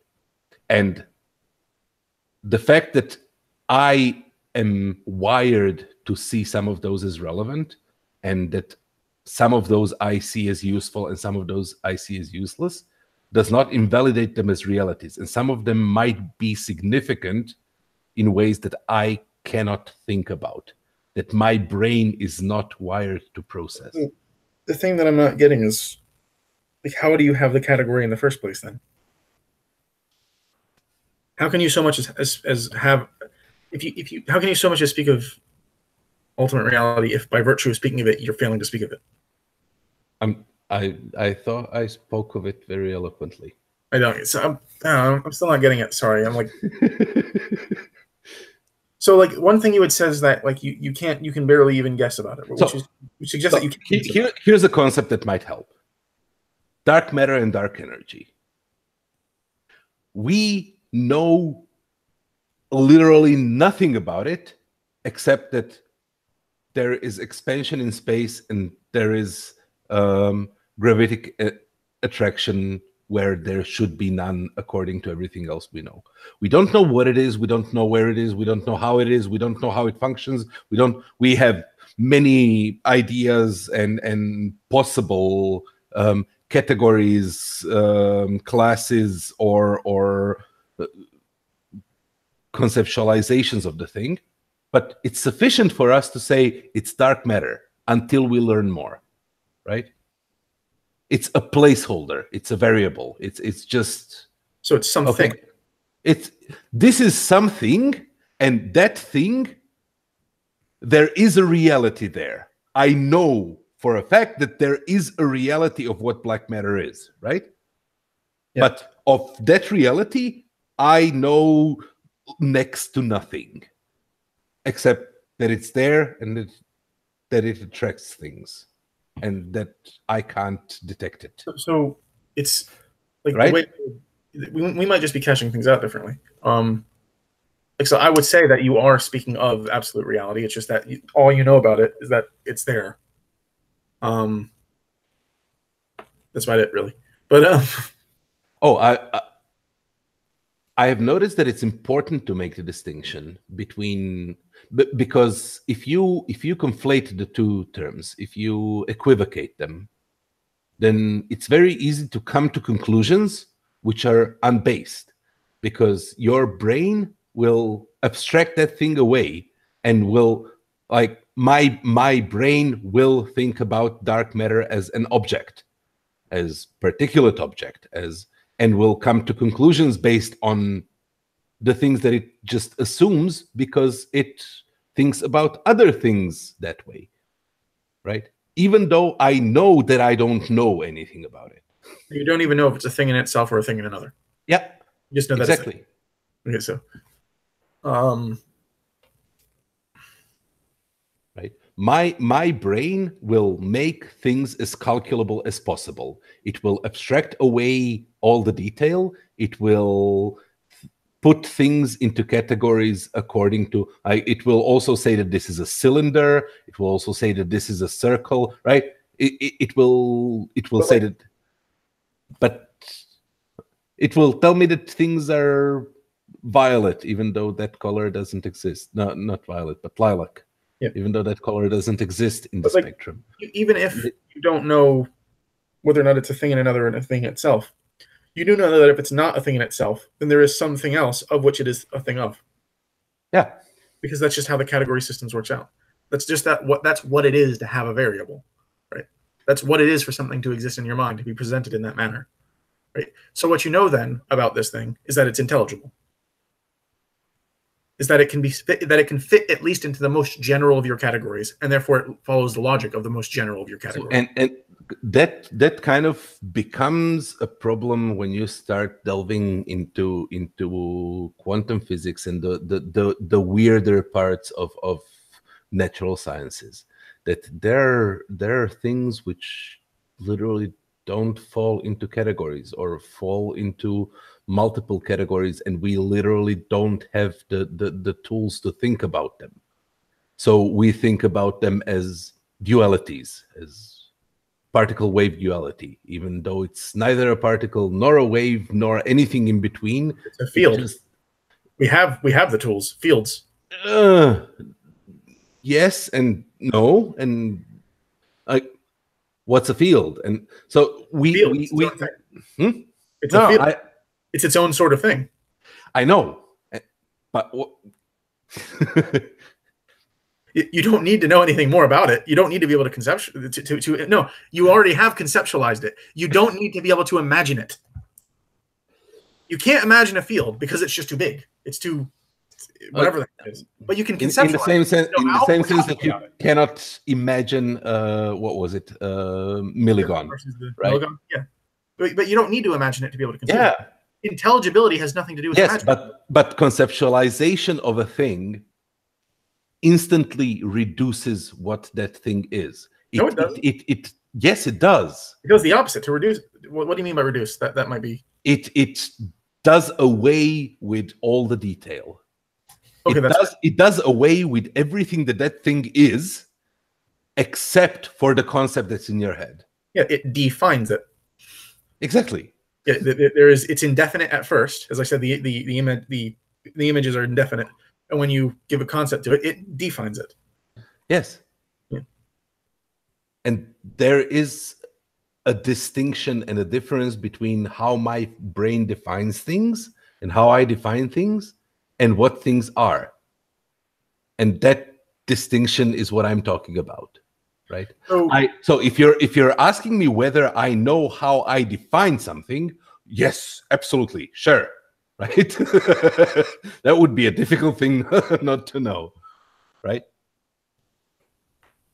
But I am still cognizant of the fact that I don't know what that thing is, not in its entirety, not to arbitrary precision. Well, the answer is that there is nothing to know. It's indefinite. Things as the images are by their very nature indefinite, which means all sensory things. Matter itself is by its nature indefinite. Yes, and that's what I mean when I say that it's impossible to know anything. That's not... You can know... Okay, so that's... oh my gosh. Okay. You know at the very least that matter is indefinite. You know that you can define things. And you know that those definitive things, those things in themselves, yes, those concepts, allow us to navigate the world. Yes. There's a bunch of knowledge right there. Yes, sure. So the question here, so here's a question: what is more real, the definitions or the material world, or wait.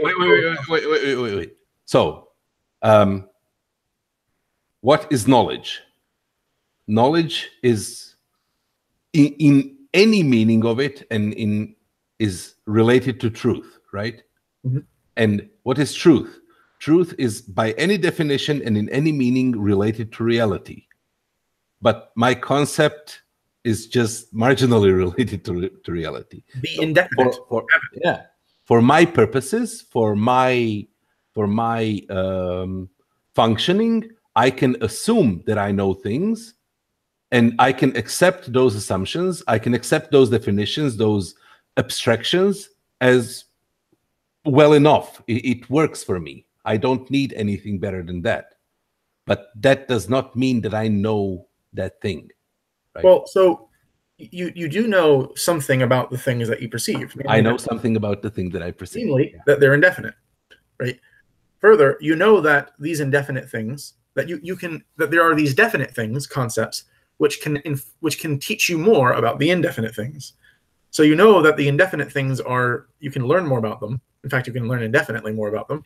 And there's always more to learn, right? So, which is actually great.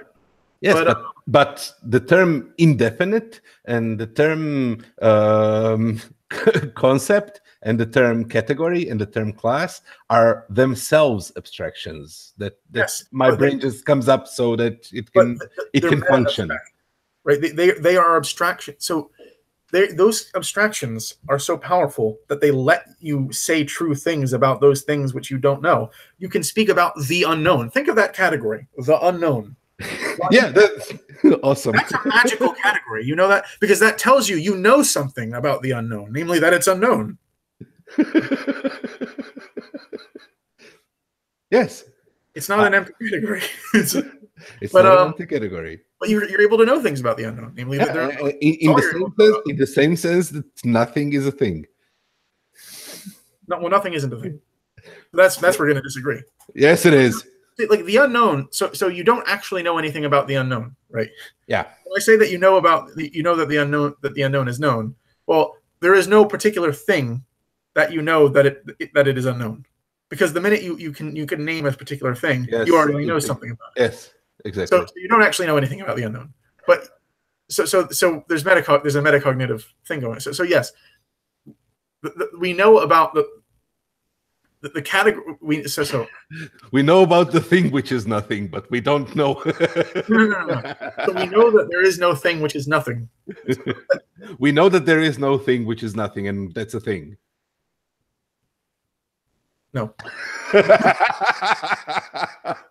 Like regarding the unknown, right? So because you have a concept in your head which is nothing, right? You have the concept of nothing in your head. There is no thing which is nothing, but the concept nothing is a thing. But the concept nothing isn't nothing. Oh, fair enough. Yeah, okay. So in the same way, we know something about the concept of the unknown, but we don't know anything about any unknown thing. Otherwise, it wouldn't be an unknown thing. Yeah. So in the same way, we know about indefinite things, right? So namely that they're indefinite. And this is so much fun. I'm sorry. Sorry, I'm slowly losing my train of thought though. Brain work.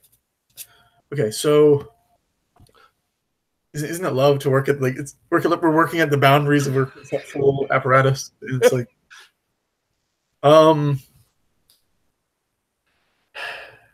what was your objection? I got to remember it. So the meta category, so the category of the indefinite allows us to talk about the indefinite, right? It allows us to say quite a bit about the indefinite and to know quite a bit about the indefinite. But effectively, we've effectively ended up agreeing that the indefinite is identical to the absolute truth. Well, I'm actually going to disagree with you. I actually think the absolute truth is something greater than that. But as you were using absolute reality, it was effectively identical to the indefinite, right? And so local reality was just the definite, which is just our conceptions of absolute reality. No, I think it is more appropriately to speak. I think that my category system is superior. Because it lets you say that you know. Do you see how do you sort of get how my system works out so far? Like, do you get how it lets me say that I know something about the indefinite? Yes. Therefore, about what you know about the absolute reality. Yes. Because so, do you disagree with it? Like, no. Okay, so did I resolve the disagreement when you were laughing? Like, I think so, yes. Okay, so there, it's gone. Okay, so so we are thinking along the same lines. We are just wording it differently. Yeah, We are, because it's maybe. What do my words let me do? That's the important question. Sorry, go ahead. Ah, fair enough. And that's local reality. That's the definite reality. It has to be useful for me to accept that. How do we know what we know? Well, because it works. How do we determine what it works? Well, we have an end. Where do we get our ends? Well, evolution appears to. Oh no, now we're talking about regularities and stuff, but regularities are of things. But things can be definite or indefinite. The thing that bugs me about your way of stating things is that you kind of say, so in that language of definite indefinite, you say, I don't know about the indefinite and it does not affect me, therefore it doesn't exist. And I would say that that's categorically wrong. No, the indefinite definitely exists. That's one thing that I definitely know about the indefinite. I didn't say that the indefinite doesn't exist. In fact, I said we know quite a bit about the indefinite. So the unknown is an empty set. In respect to statements like universal skepticism, universal solipsism, and stuff like that, right? Those things are dragging the indefinite into. This is fun. I don't believe that skeptics are talking about the indefinite. I believe they're literally talking about nothing. Remember the meta terms? Nothing. They're trying to assign things to nothing.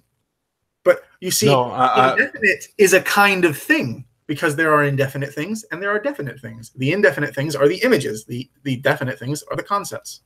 They're both things. They're both real. There are so many indefinite things, unknown things, undefined things, which are neither images nor conceptual nor anything.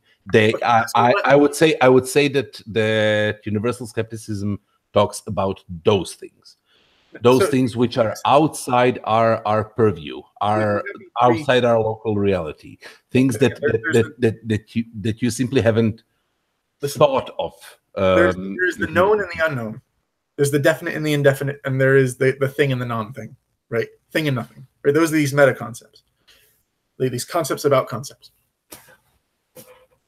The skeptic thinks about the content of the unknown, even though he doesn't know it. There is no content of the unknown, right? There is content of the unknown.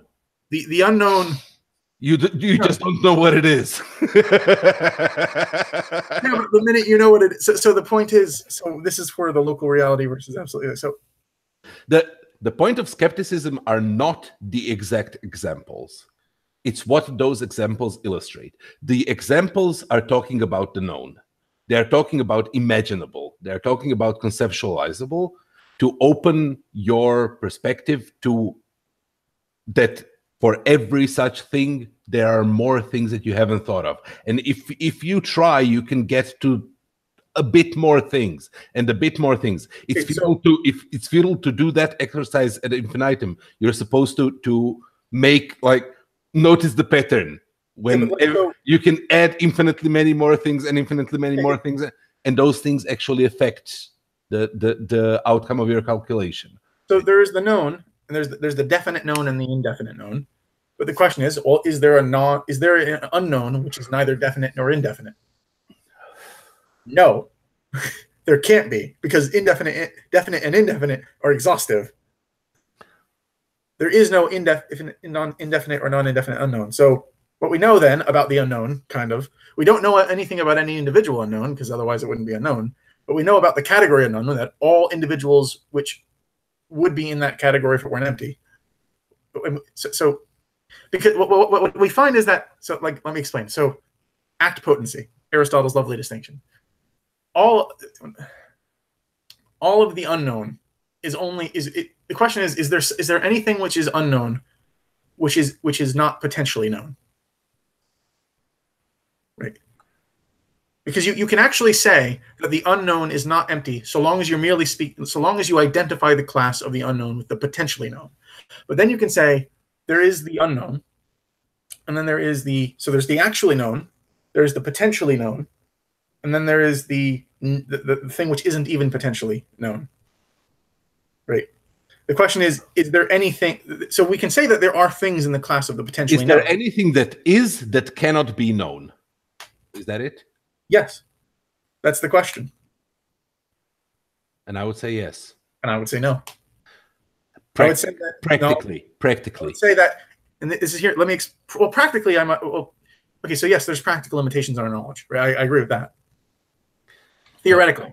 So for every single unknown thing, individual unknown thing, you could go and find it out, or you could reason about that thing until you figure something about it, and then it becomes a known thing, right? Or as soon as you start thinking about that thing, it becomes a known thing. But you can add that's the exercise with adding up words and thinking up new classes. You can add to that set ad infinitum, and I think that it can be mathematically proven that you can always add new elements to that set. I think that's the Austrian mathematician with his axioms, incompleteness theorem. Oh, Gödel? The incompleteness theorem. Yeah, Gödel. Gödel, yeah. Gödel, or Gödel, or however you pronounce it. So that applies to that category of unknown.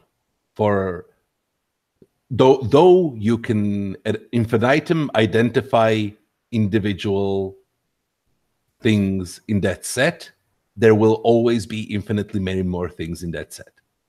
So there's I agree. Then there's distinction to be made. Okay, so there is things which are practical. So this is a practical limitation on knowledge, right? So these are practically unknowable. Yeah. But are they theoretically unknowable? Right. So there's a question as to whether or not the practical puts a limit on the theoretical. They are knowable to us. So I would say that theoretically there are some things which are unknowable to me, because I will just, even if I lived for eternity, there would be some things that I missed. Practically, there are things which are unknowable to humans, because even if the whole human race lived for eternity, there would still be things which we wouldn't know. But is there anything which is practically unknowable to anything? Is there any kind of mind, any mind-like thing, which couldn't know everything? Is there any kind of what? Any mind-like thing which couldn't know everything? Is there such a thing? No. Well, okay, so I can ask. It doesn't even have to be. Could there be such a thing? Right. If there's so much as could be such a thing, then I would argue that there is such a thing. But like, could there be any mind-like thing which can know everything, or which knows everything? Could it be? Is that even possible? I don't. It's not necessarily excluded. So yes, it's possible. Okay, so if it is possible that there is a mind-like thing which knows everything, then how does there? So then the categories sort of work out like this. So we have there are things which are practically unknowable to any individual human, and the human race as a whole, and indeed to any sufficiently computer-like mind. But if there is anything which is more mind-like, no, that's not the right way of putting it. How to put out the categories? Okay, so there's the known and the unknown, or rather, there's the known, the potentially known, and the never potentially known. So the never known, right? So the known, the potentially known, and the unpotentially known. There is the I don't think that there is any individual thing which is unpotentially known, unpotentially unknown. Everything is potentially known, and that follows from the fact that there's a potential mind-like thing which is able to know it. Like that just follows directly kind of. Well, if there is if there is such a potential mind, then that means it all. Yes. So what that means is that everything is intelligible to something. Yes.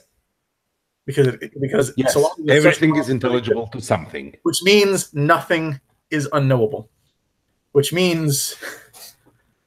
But there are many things which might be unknowable to us. Yes. Okay. But there's nothing which is not unknowable to something.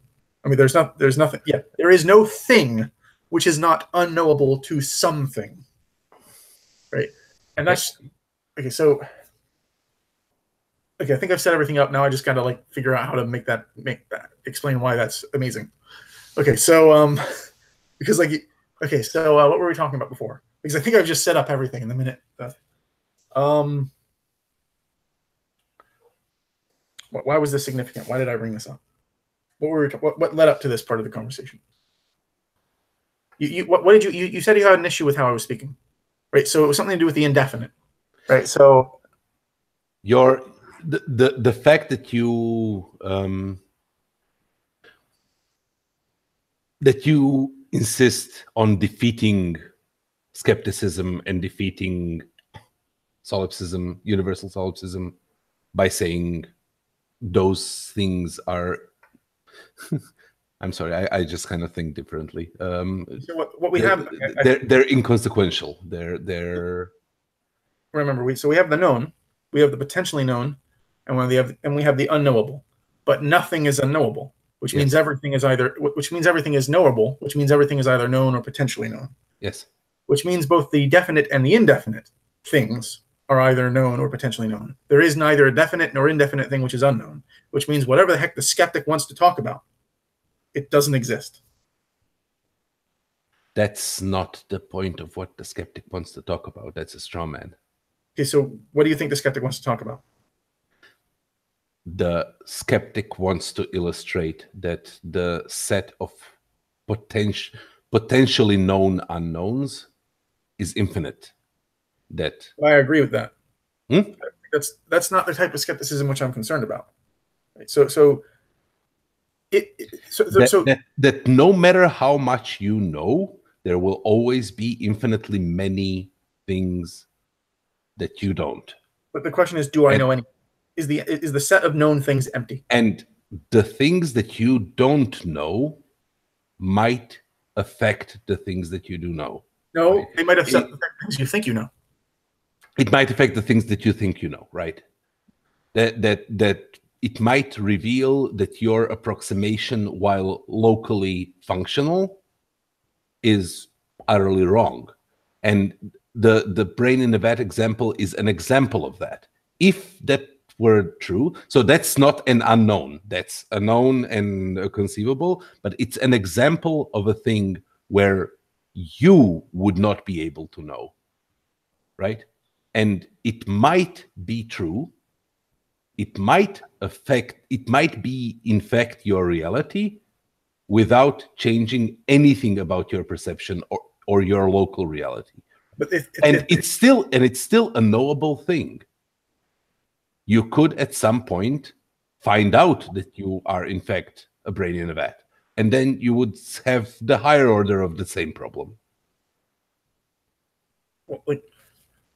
The problem is that it's not resolvable in steps, right? You would have to be an omniscient God to know everything. But how could you possibly come to know that you were a brain in a vat? Unless the scenario itself breaks down. The whole point of the scenario is that you can't tell.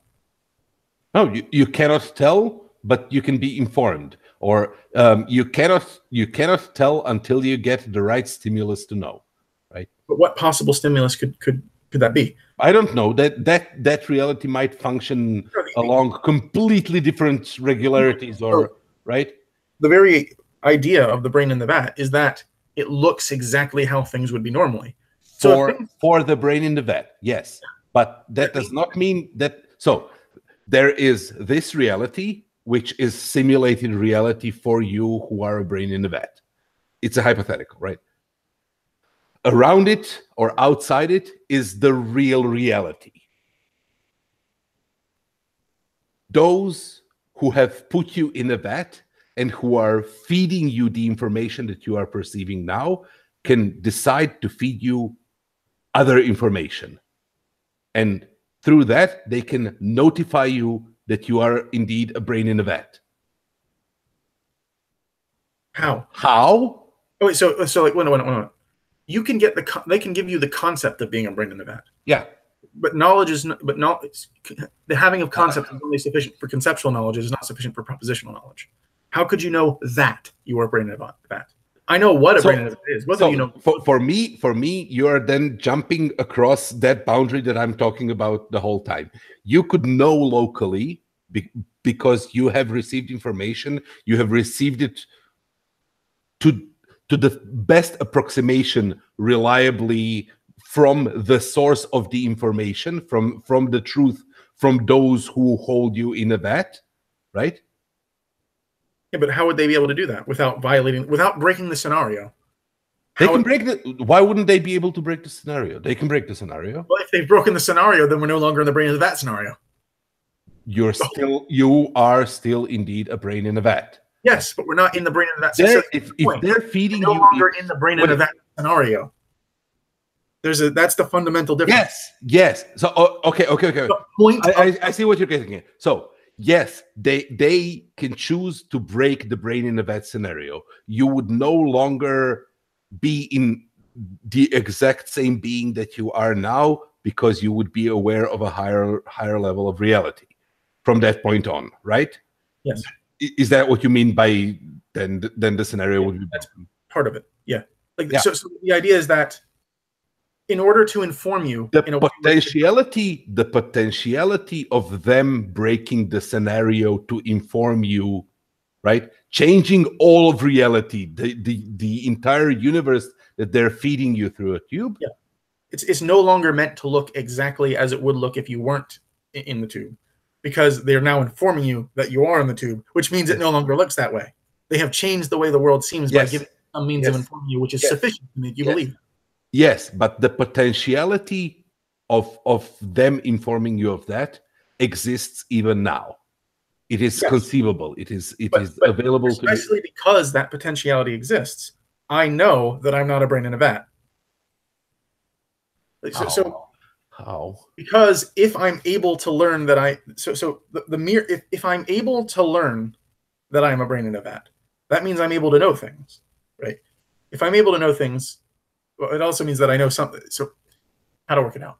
That's the part that I think that from your explanation, it seems that you're missing the crucial bit of that example, right? That is one known and thought out example where there are infinitely many unknown and unthought examples which are entirely equivalent to brain in a vat, which are not brain in a vat, there are realities that you cannot even fathom. I understand. Right?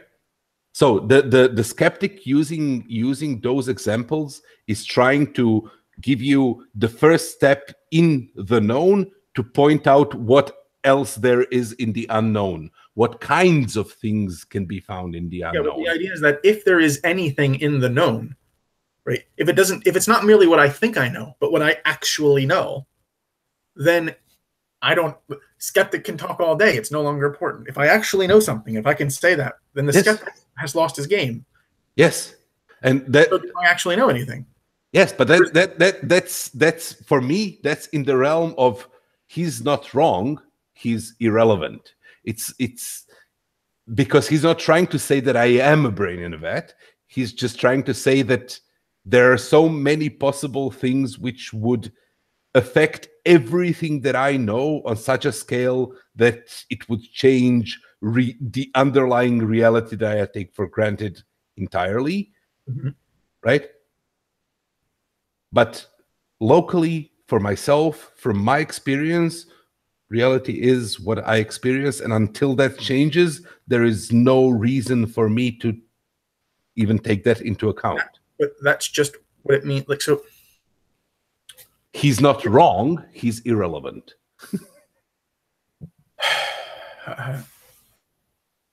Until proven otherwise.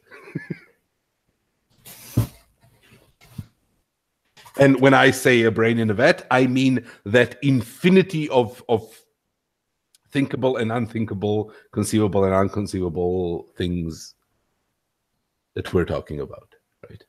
Because if you are a brain in a vat, that or equivalent, that reality outside could have completely different logic, completely different reasoning, completely different everything, and they are literally setting the boundaries of logic for you by feeding information about this reality to you, such that it has causality, such that it has passage of time, such that it has 3 dimensions and 1 dimension of time, right?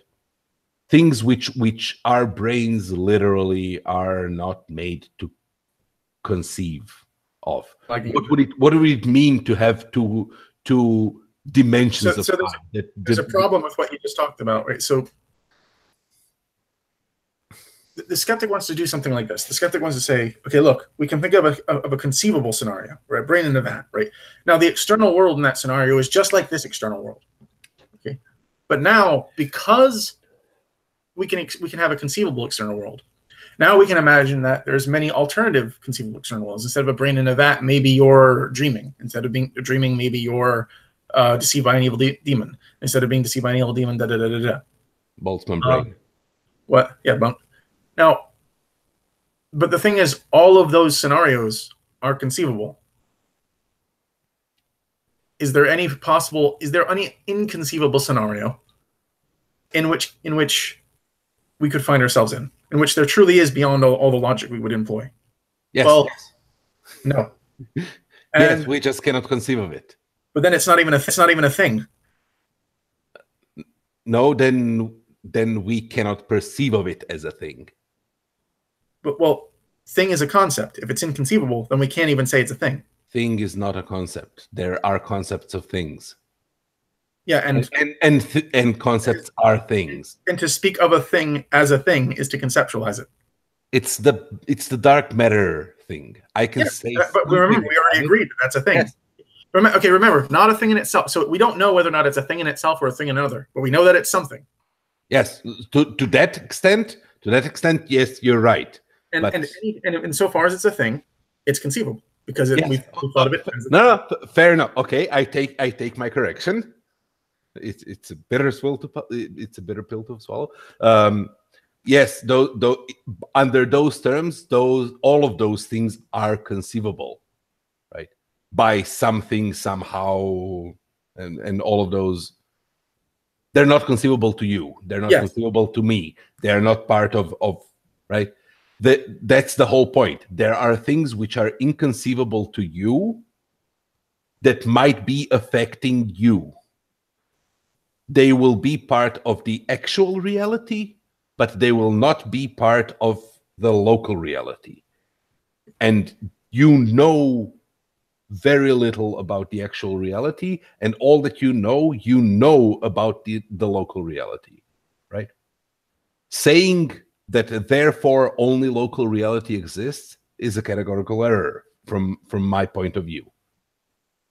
You can ignore the actual reality. You can explore the actual reality by bringing it into your local reality. So, you can find out one by one of those things which are conceptual, imaginary, or sensory, or measurable in a laboratory, depending on what your perspective is. But there will always be those that simply are unavailable to you, even to your cognitive abilities. Where's my glasses? Oh, yeah. Okay, so within the categories we set up, where would local and so like, you know, we have the definite, indefinite, known, unknown, or known, knowable, and unknowable. Conceivable, and you know, so the definite was related to the conceivable as I articulated it, and the indefinite to the imaginable. But and so presumably and then there's in all of this there's the known, the unknown, and the unknowable to us, and then there's the known, unknown, and unknowable in principle. And there's nothing which is unknowable in principle, but there are many things which are unknowable to us. Yes. And so, and I think you're saying that the skeptics are trying to say that there is something unknowable in principle, and I think that all they're saying is that there will always, under whatever circumstances, be things that are unknowable to us individually or in any aggregation. Like if that's all they were saying, I wouldn't take issues with them. But in my experience, skeptics are pushing it a bit further than that, because then they're going to say, because of that, you can't know anything. Yes, you cannot. And that's what and that's the part that I agree with them. And that's where I let them say it. You cannot know anything about the actual reality. You can know a lot of things about your local reality. But since the only thing that you're experiencing is your local reality, then their correct assumption that you cannot know anything about the actual reality, no, as in with certainty, no, means that it's irrelevant. We know at the very least that the actual reality is conceivable in principle. Because if it's not conceivable in principle, then it doesn't exist. Assuming that our reasoning is valid in all realities, right? Assuming you're assuming that the law of non-contradiction stands, and whereas it is entirely thinkable to me that those rules are in the example of the brain in the vat, that those rules are implied by the wire being stuck in the brain, that they're imposed on the reality that's being fed to my brain, whereas they don't apply as such outside. And what that means is I don't know. I cannot experience that reality because, right? But that the fact that I cannot conceive of it, the fact that I cannot think about it, does not prevent me from realizing that it's there, that it could be there, that there could be things beyond, so far beyond the things that I know, that they are beyond my ability to compute. But right, the fact that I cannot say what it would mean that something is P and isn't P at the same time, in the same context and the same frame of reference relative to itself, does not entirely invalidate it. It just makes it locally true. If we can say that it is meaningless to us to speak of such a thing, do you agree that it's meaningless to us to speak of such a thing? We're speaking about it, so it's not meaningless to us to speak of such a thing. Well. Again, as under the same rules as black matter, right? We can call it black logic. We can call it black reason. We don't know what it is. We don't know how it works. But it seems that we are forced to say that it is conceivable in principle and all that kind of stuff. Yes, we can put a placeholder and discern the little thing that I just said about it. But then it forces itself. So and surmise that there might be a whole category of such black reasons that, for each one that I do conceive of, there are infinitely many that I didn't. But to have conceived of it is to have fit it into our little system of categories, which is to say that But I have put that one in. But the very system of categories we're using presupposes the laws of logic, which means that it follows the laws of logic, which means that it doesn't fit the description you were saying it is. Yes, I'm working with a limited... No, it means it's meaningless. It means that we're not actually talking about anything when we talk about it. But we are. You understood everything that I said, I think. I don't know if you understood everything that I said, but I understood everything that I said. So, I might be missing a distinction or something. So, okay. I'm imagining all these categories, by the way. I have a thing in my head. Okay, so I'm imagining them. Images. Indefinite. Yeah. Okay, so there was a time when nobody ever thought of black matter. Right? Yeah. For them, that thing was practically inconceivable for all intents and purposes. Like for literally for my dog never thought of black matter. Or my 6-month-old daughter never thought of black matter. That thing for her is entirely inconceivable. There was a time in human existence when for the entire humanity it was inconceivable. The statement of skepticism is just that there are infinitely many things which are possible to fall into that category that simply nobody has ever had the reason to think about them, had the ability to think about them. They don't fit into our brains, but we can discern that they could exist based on things which do exist and which we have discovered gradually. Or could it be discoverable? Possibly, but the reasoning goes that some of those things we can see that there would never ever be a reason for us to discover them, and for each of those things that we can conceive of that way, there would be infinitely many more things that we wouldn't even see, right? That we literally cannot conceive of. Well, you actually gave me the distinction I was looking for. So it's one thing to say that something is inconceivable to us. So there's something which is inconceivable to us in principle, but then there's something which is inconceivable to us presently. So right now there's any number of things which are inconceivable to us, but once we get the right categories, I guess, the right conceptual tools, then we'll be able to conceive of it. Yes, but the problem is not when we get the right tools. It's if we get the right tools. And if we don't, then it will remain inconceivable indefinitely, yes, or permanently, right? So that's truly inconceivable to us. Yes, right? So that's the distinction. There's things which are inconceivable to us, yes, present, and things. And that's the distinction of me realizing that I'm not a god. I'm not omniscient. It would take an it's that is it imaginable? Is it conceivable that there might be a mind which might know all things? It is. But I'm not such a mind.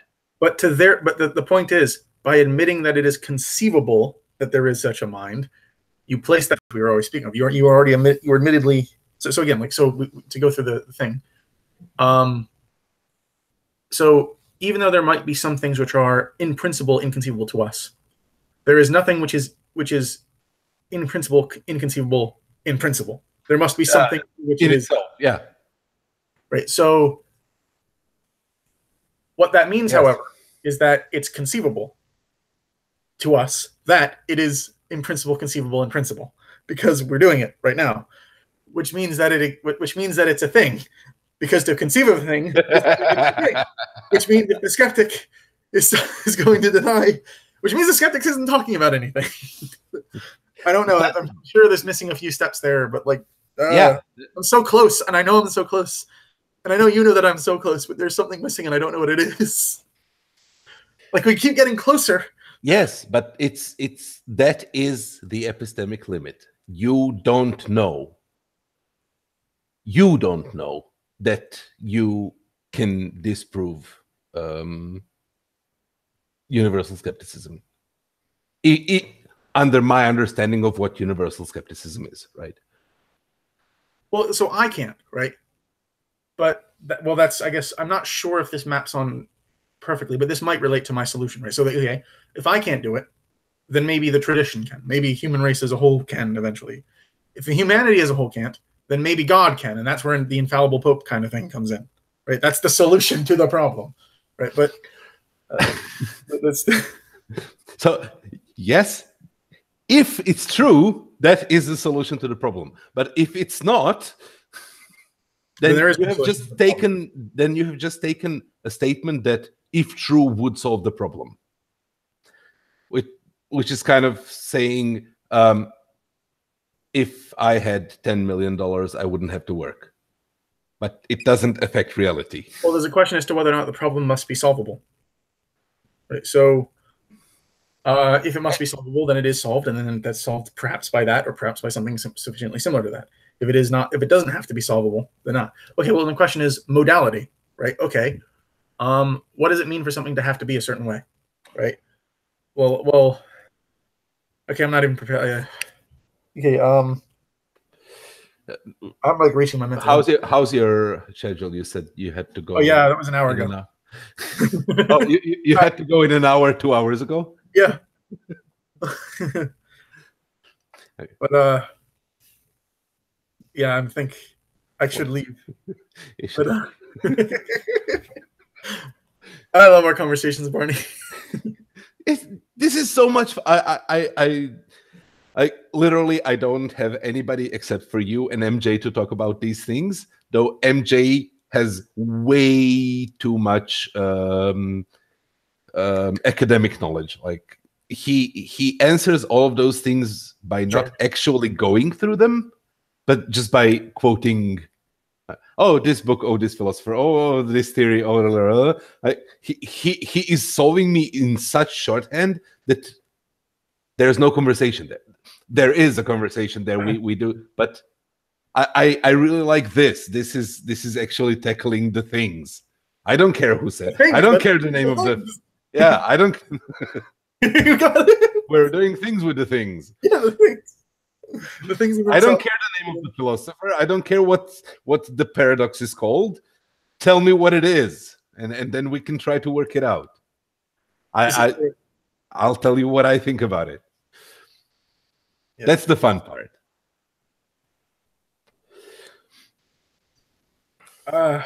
Anyways, it's been really fun. Yeah, I'm gonna go. I apologize, but we know where our next conversation has to be on. It's that question of modality. Does the problem have to be solved? Though we have to have the unfortunate difficulty of remembering the whole conversation, which will be not impossible.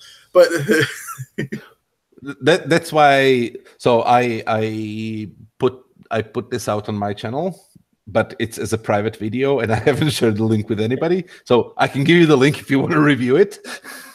Wait, you're gonna put it live or no? Huh? No. Okay. It's for the two of us so that we can review the conversation. His name, and I don't want that to be out. So what? I accidentally mentioned Robert's name. I talked to you. I named somebody accidentally earlier, and I shouldn't have done it. So that's why I wouldn't want it out. But if it was already out, then oh well. It's in the ether. But I'm like rubbing my head because my brain is burning right now. It's unlisted, right? So it doesn't show up on any list. It won't show up on Google. It won't show up anywhere unless you have the link.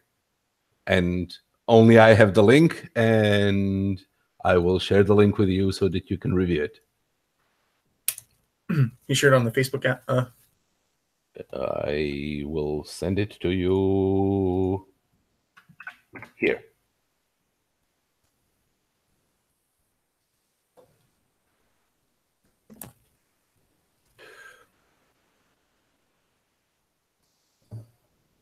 Is it in the live chat or something? In Hangouts. Yeah, I'm waiting for it to load.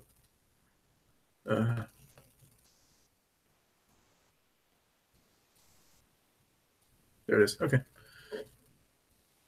It'll just stay there, right? So I don't have to like copy paste it or anything. Yeah, it'll stay there. Awesome. Well, I'm gonna go. Nice talking. Bye. Thank you. Same.